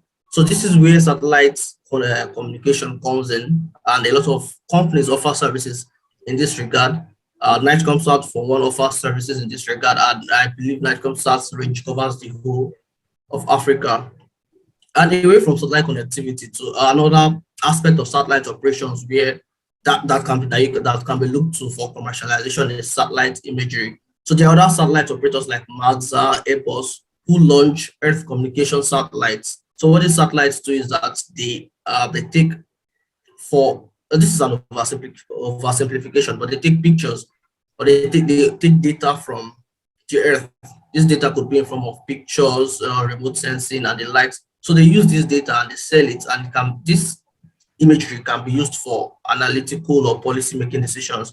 So other than satellite operations, it's important that you know that you don't need to launch satellites to commercialize space, because I mentioned satellite launching and satellite operations, which both involve, which, like I said, are very capital intensive. So other than the capital intensive aspect, you don't really need to launch satellites to commercialize space. So one of them is via informational services. So this is the downstream sector of space industry. The space industry is divided into two, largely divided into two: the upstream industry and the downstream, the upstream sector and the downstream sector. So the downstream sector, really what they do is they don't launch these satellites, but they use information provided by these satellites to offer services in non-space sectors. A good example is GIS and mapping. So an organization can spring up today and say they want to use, they want to operate in GIS and mapping, in the GIS and mapping ecosystem. These organizations do not necessarily need to launch satellites. They just have to be, they just have to perhaps reach a cooperation or an MOU agreement with a satellite operator, and they can use information from these satellites for their GIS and mapping. And the European Union, through different partnerships with Europe and the US, a lot of these data, this satellite data that we use for, that can be used for GIS and mapping are free or are freely accessible. They are in a lot of data cubes. So while in as much as you don't need to launch satellites, you also don't really need to purchase the satellite data. But of course, if you want very specific satellite data, you have to purchase the very specific satellite data. Another way is via precision agriculture. So precision agriculture, what it really entails is using satellites to investigate the properties of soil. So satellites help farmers to understand how the soil works in a way that you can't understand from the ground. This is an oversimplification again. So a lot of companies are springing up in the precision agriculture industry, and they are trying to use satellite data to enforce, agricultural decisions, to know what to plant, where to plant, what soil is fertile, which water body is closest to this particular farm. So it's another place of business. It's another place of business opportunities where space satellite applications can be used without really launching satellites. Another is weather services. Of course, in Nigeria, we have the Nigerian Meteorological Agency, I think, NIMET. So while Nigeria does have a few Earth observation satellites or weather satellites, you can also have these services without really building or launching a satellite. But because of the national nature of weather regulation and the likes, perhaps this this service is more limited to government corporations, and perhaps maybe does not offer as much commercial, output as precision agriculture and GIS mapping. So another perhaps capital intensive and, should I say, idealistic for Africa, as Dr. Kafayat mentioned, a lot of other Western countries are already looking towards it. It's space exploration, really. Other than just going to space and admiring how outer space looks, a lot of other Western countries have realized that, okay, the moon and other celestial bodies are rich in resources that can be harnessed back on Earth. So a lot of them are looking towards asteroid mining, moon mining. But there are several legal complexities regarding it. Ms. Anne discussed the Outer Space Treaty and the space law generally. And as she mentioned, these treaties seek to describe our behavior in outer space, including, of course, how or whether we can mine and take in resources from outer space. There's the Moon Agreement, which seems to put a limit on how different states can take resources from the moon and other celestial bodies. But because of certain aspects, which I will not go into now, the Moon Agreement is sort of a failed treaty in relation to the other treaties, because the big players, big national players in space ecosystem do not really seem to buy into the idea of the Moon Agreement. And in case you are familiar, I'm sure we are familiar with the Artemis Accords that the United States has sprung up.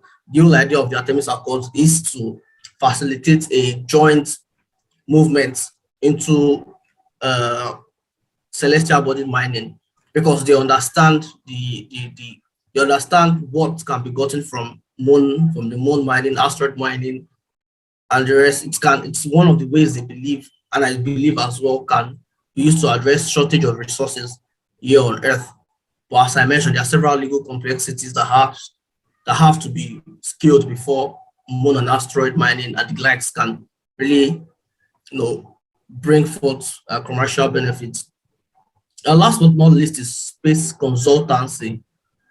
this is something a lot of people, or when I mentioned to them, because if I mention I work in space in Africa, or rather I work in the space industry, a lot of people ask, are you an astronaut? Do you go to the moon? Do you go to space?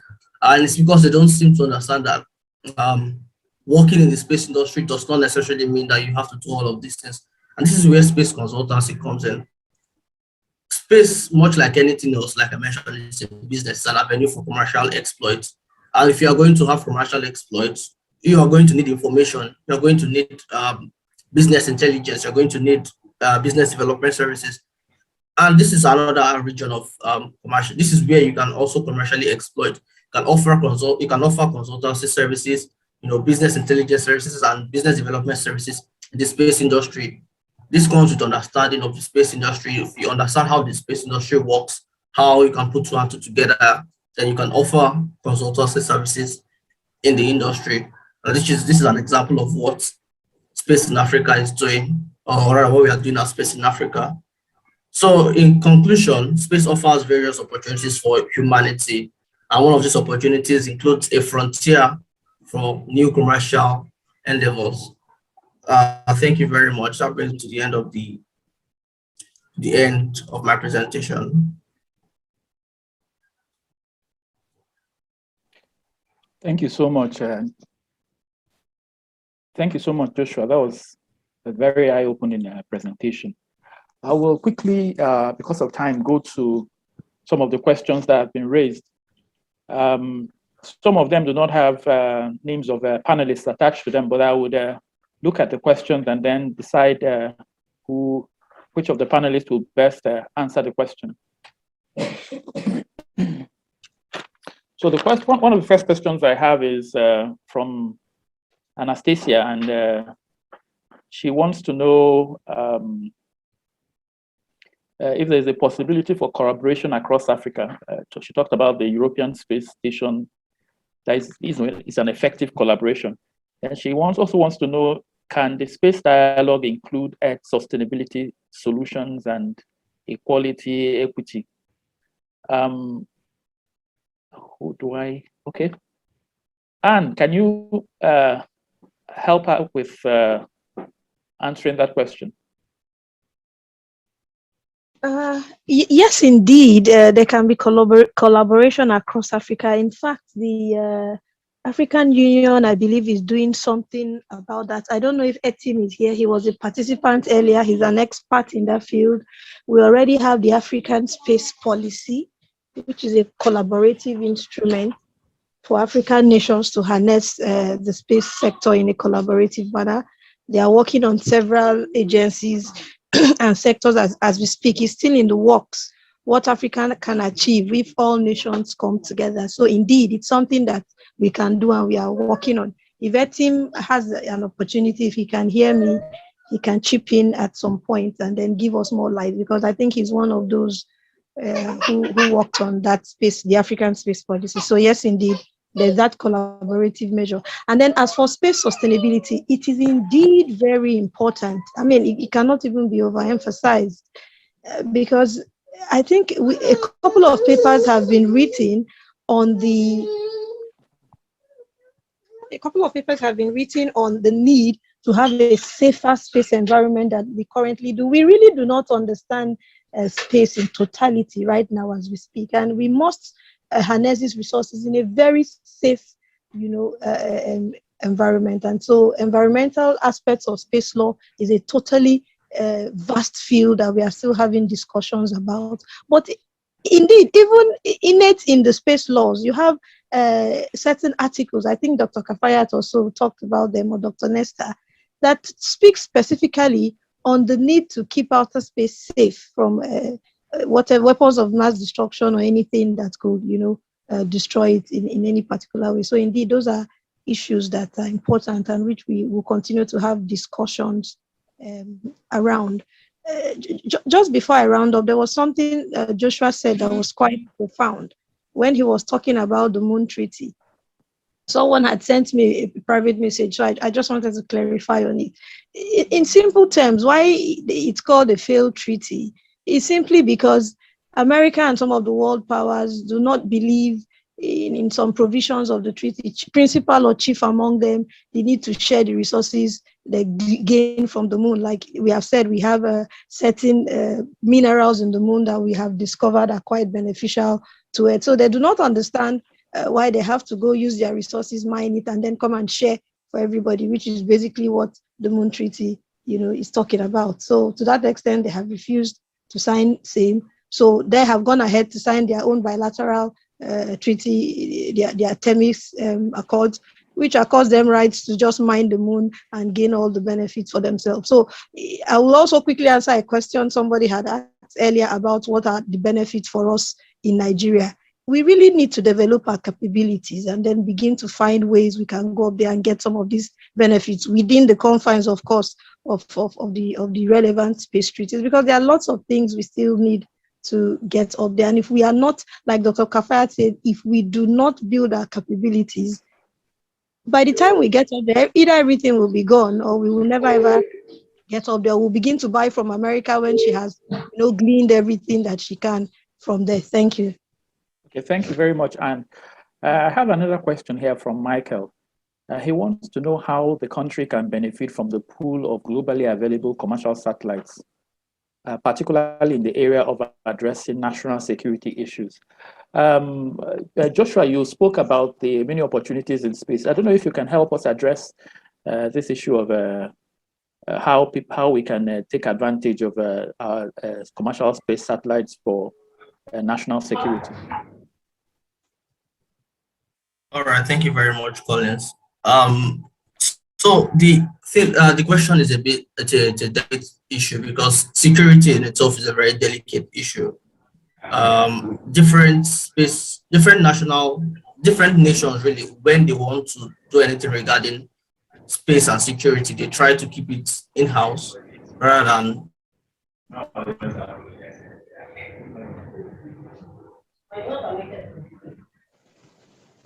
Hello, Joshua. Hello, Joshua. Are you still there? William. Hello. William.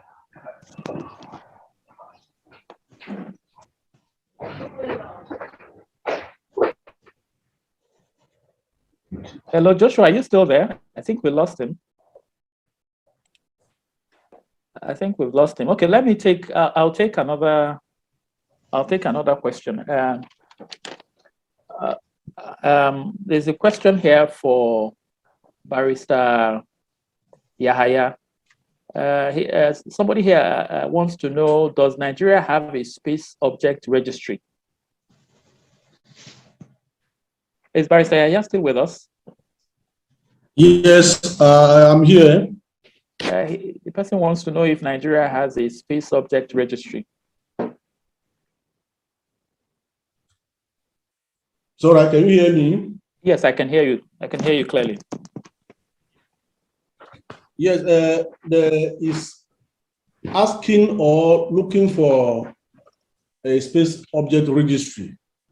It's one of the fundamental mandate of NASDA, of the agency, because the act setting up NASDA places an obligation on NASDA to have a space registry where any interested person can pay a token to access the register.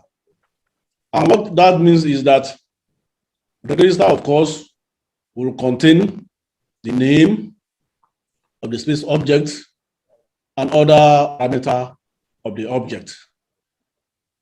And so the answer to that question is, by and large, it is a responsibility of NASDA to actually have a register for public accessibility. Thank you very much. Okay, thank you very much, Barrister. Yeah, there's a question here from Lindsay Makame. I don't know if I got the name right. She wants to know who is responsible for enforcing accountability on space laws. I didn't get and have, and and is there any measures in place to exercise authority? She says the reason why she asks is because of the recent space object, which was reported to have crashed in the moon a couple of weeks back.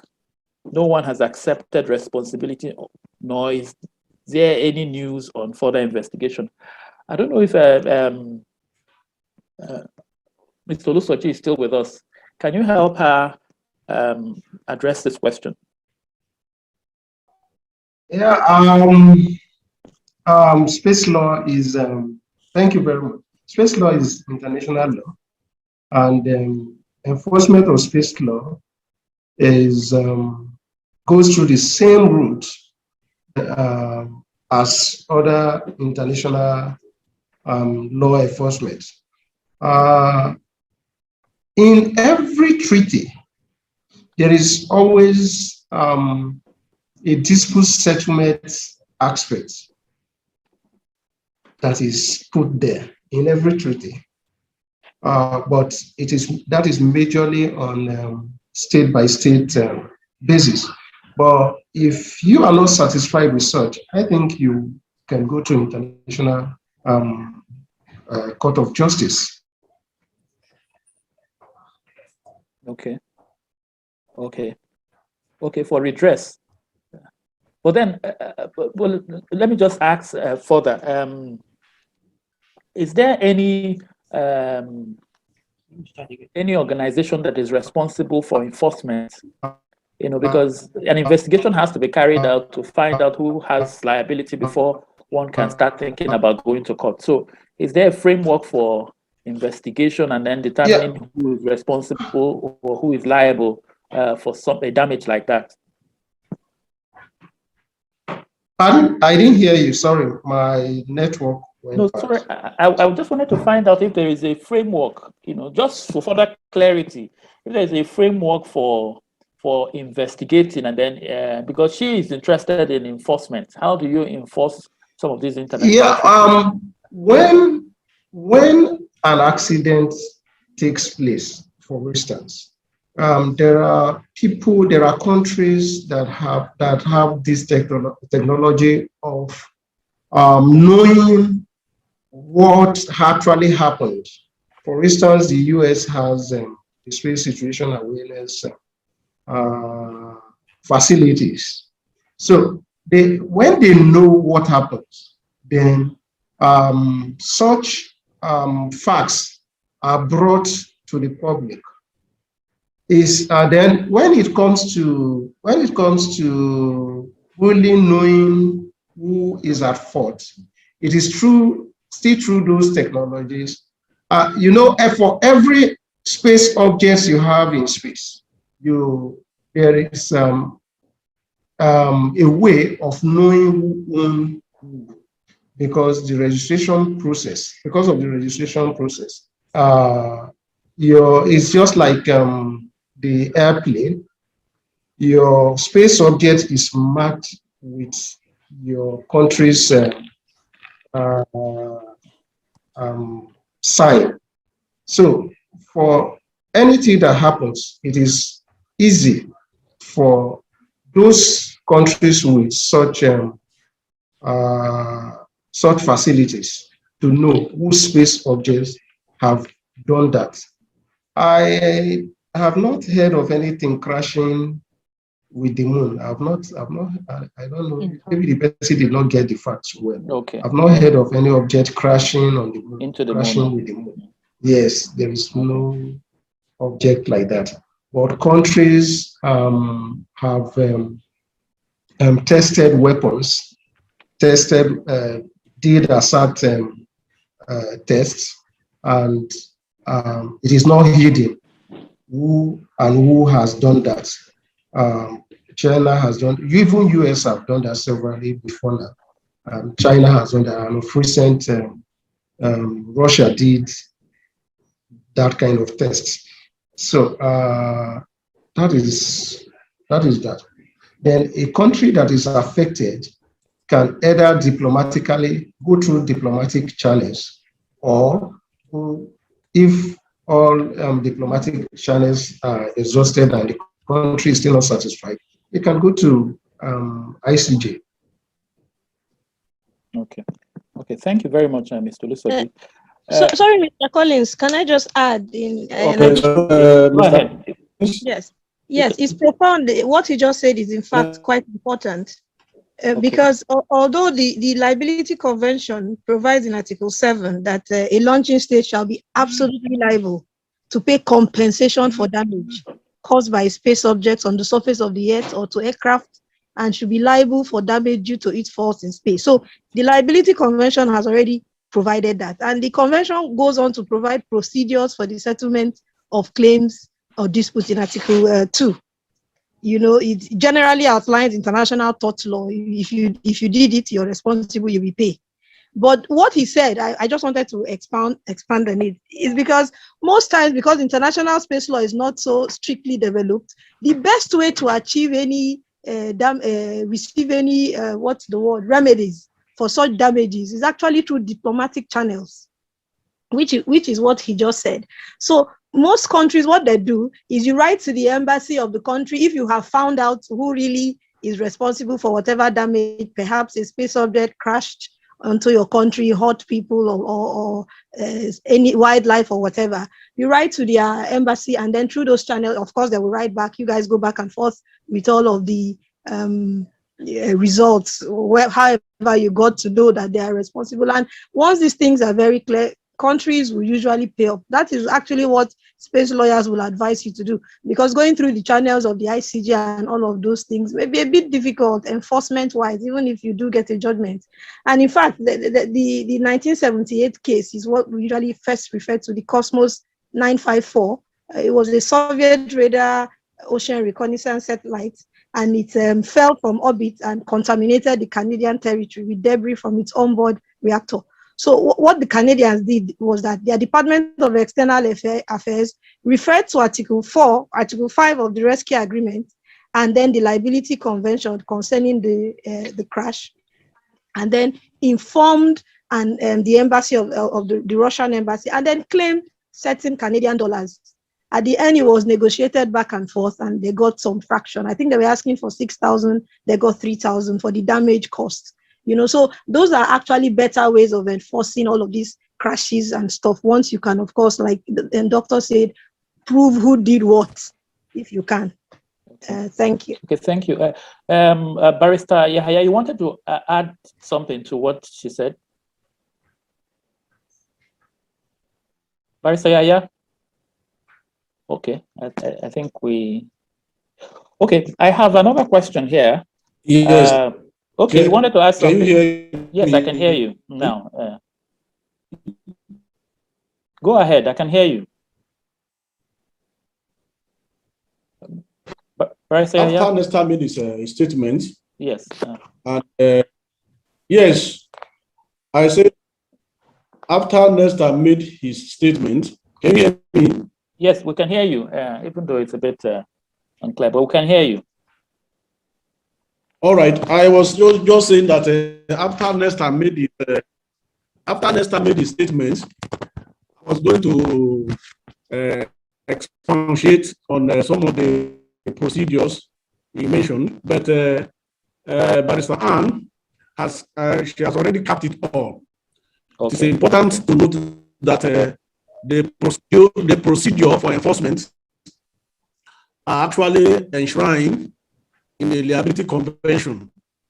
If you read through the convention, particularly as you go through Article 3, 4, 5 downwards, you see all the procedure. However, it is important to emphasize that more often than not, diplomatic procedure and processes are most approached by nations, because this arena, the space arena, is an arena of a peaceful use is very, very important.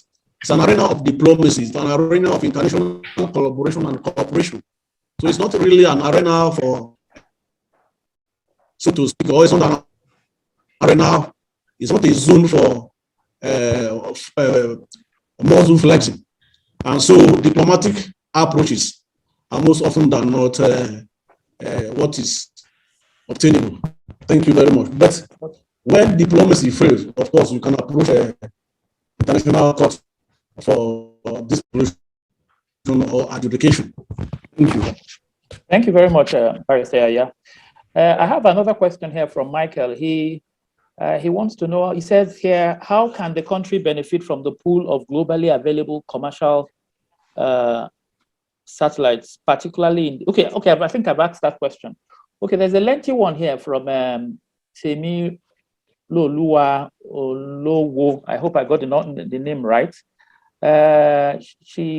It's quite long, but let me try and see if I can summarize it. She wants to know, she says here that there was a statement about Nigeria sending a man to space in 2030 made in 2016. It says, flowing from this, what is the possibility of pulling this through, putting in mind that going to space is not like going to our backyard or a state-to-state affair. It requires years of planning and huge financial implication. Assuming that the above feat is achieved, to what greater body of knowledge will this traveling to space be associated with to further develop the space sector in Nigeria? So Barrister Aya and Dr. Kafayat will have to help us with this question. So Barrister Aya, you will have to help us with the first part, which is the possibility of pulling this through. What is the possibility of Nigeria having somebody in Mr. Lusoje, can you please switch off your mic? Okay, so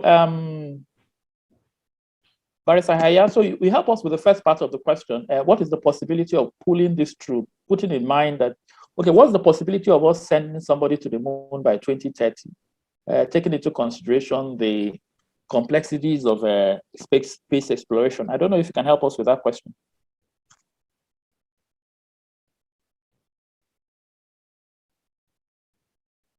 Barrister Aya, are you still with us? Okay, let me see if okay, we lost him. Dr. Kafayat. Dr. Kafayat.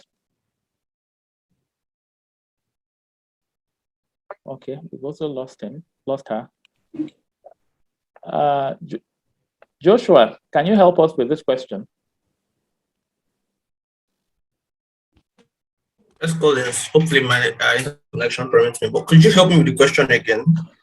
She wants to know the possibility of Nigeria sending anybody to space by 2030, sorry. And assuming we're able to achieve this feat, what is the greater body of knowledge this will bring to Nigeria? All right, thank you very much. Thank you very much for the question.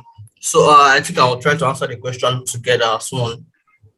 So regarding whether Nigeria can indeed fulfill on a promise to put a man out there by 2030, there is a lot of, as you rightly noted, there's a lot of holistic development that has to take place in terms of engineering, in terms of education, in terms of finances as well, and in terms of national interest.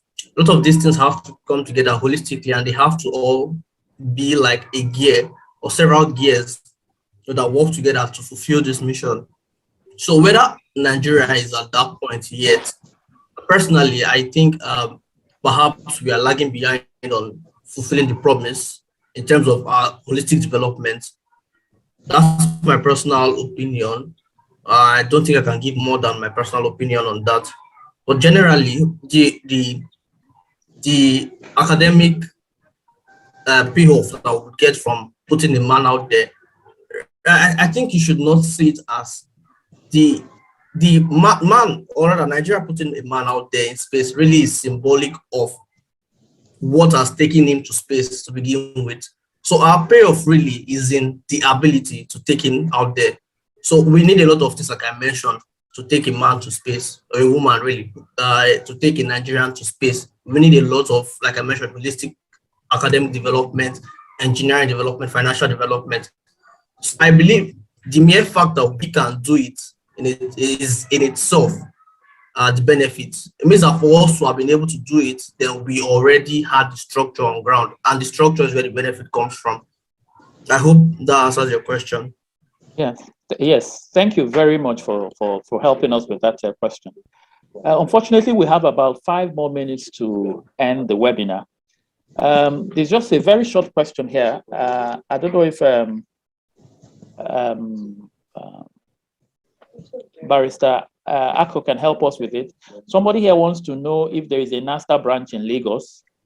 And then there's also another question, which is somebody else also wants to know if there's provision for private African space companies. So, Barrister, can you help us quickly just respond to that? Sorry, Mr. Collins. Yes. Sorry, hello. Sorry, I just want to add this. I just want to is it correct, the impression? Nigeria sending somebody to space does not mean we have to have the technology to do that. There is process for astronaut selection and all that. We can actually send an astronaut to space through any of these countries, maybe US or Russia. There is always a training before an astronaut is sent to space. So they can help us train our astronauts if we actually mean to. But the question is, what is the astronaut going there to do? It is not just sending someone to space that matters. What matters is what is the person going to do? What is the astronaut going to test in space? What scientific research are we taking there? That is what matters. So sending somebody to space doesn't mean we have to be technologically developed or we have to be scientifically developed to that stage where we have to launch whatever that will take the person to space. But we can actually contract those ones out. Because, but what matters is how we select the astronauts. Because there's a universal process for the selection of astronauts. So we have to pass through that stage. There are trainings that the astronauts will have to go through before he or she goes to space. That is. Mr. Collins, can I chip in? Okay. Yes, but we have just barely 5 minutes, so you can quickly do that. Just a minute. Just like Dr. Nesta said, we can send Nigerian astronauts to space, either locally from Nigeria or it can be done from outside. And he pointed out that what is the purpose? Of course, it has to be identified. I do not think that Nigeria will give a huge sum for an astronaut to just be taken to space and then back for the fun of it. I'm sure there would be a reason, and the reason would be something to be of benefit to Nigeria. All the astronauts that we have, we say both astronauts and cosmonauts that are in space, they are not there for the fun of it. They are coming, every time they are coming up with series of inventions, especially as far as health is concerned. There is this new findings research that the way astronauts feel when they are in space, the gravity, is tantamount to the diseases associated with aging. So what they take for their survival over there can be used to treat aging problems with Nigerians. Are we together?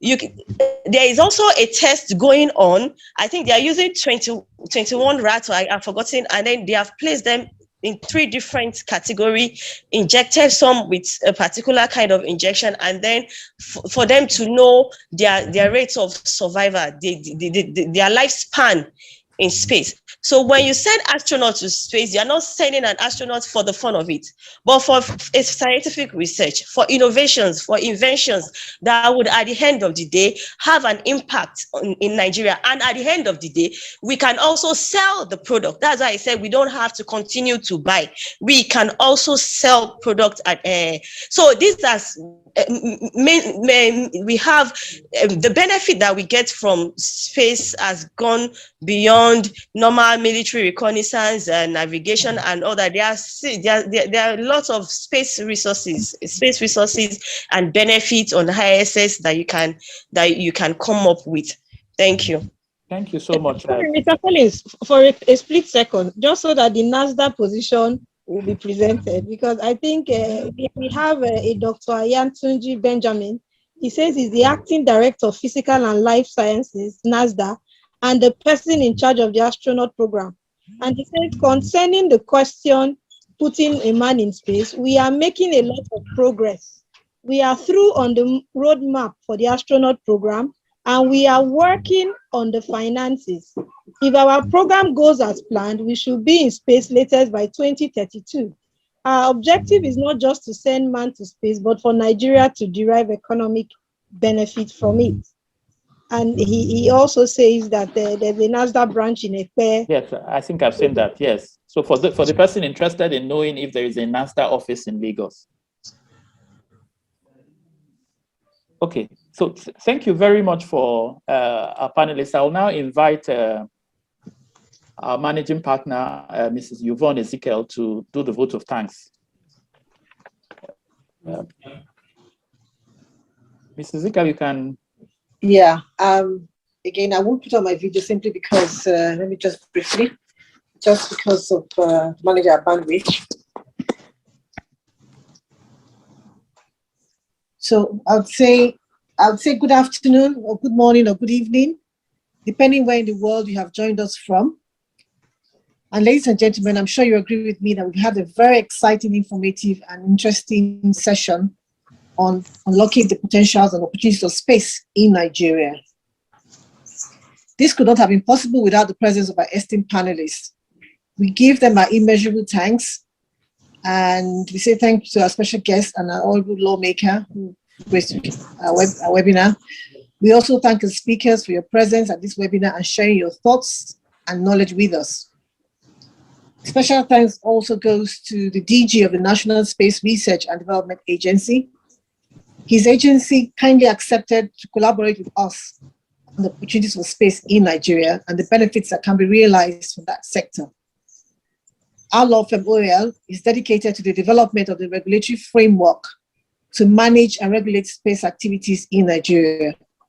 We learned a few things. Mr. Soji said, in line with the tenets of international law, countries are liable for the damages caused by the activities of actors they license to operate in space. So you can see that it's very necessary to coordinate the activities happening in outer space. Dr. Kafayat advised us to look inwards to develop our space capabilities and engender space interest through our educational curriculum. We also learned through Mr. Joshua that business opportunities abound that can be leveraged in various sectors. For example, using space for agricultural precisions, and then of course there's space tourism as well. There's interest about mining the moon and asteroids in the galaxy. So as we talk about protecting the Earth, so we also need to talk about protecting space. And therefore regulations then become very important for space sustainability. We at OAL, we are leaders in space law and arguably the only law firm doing this because we know how space exploration and development can contribute to the advancement in science and technology. And if harnessed properly, can impact economic development. We know that space activities is worth billions of dollars. So at this point, I also like to thank our wonderful audience for signing up and being very great participants. Finally, I'd like to thank the team at OAL who worked very hard to put this together to ensure its success. If we haven't answered your questions, we'll try to do so and put it up on our website, which is www.oal.com. And you will find it on our public sector practice group group page. So we'd also encourage you therefore to visit our website to get more details on some of the questions you've asked. It's been a very short week for us here in Nigeria. We've had 2 days of public holiday, but we wish everyone a very good week, whatever is left of it. So I'll say on behalf of OAL and Collins and my senior partner, Dr. Lisa Bakoba, I'd say thank you all very much and have a wonderful day. Goodbye. Thank you for participating. Goodbye.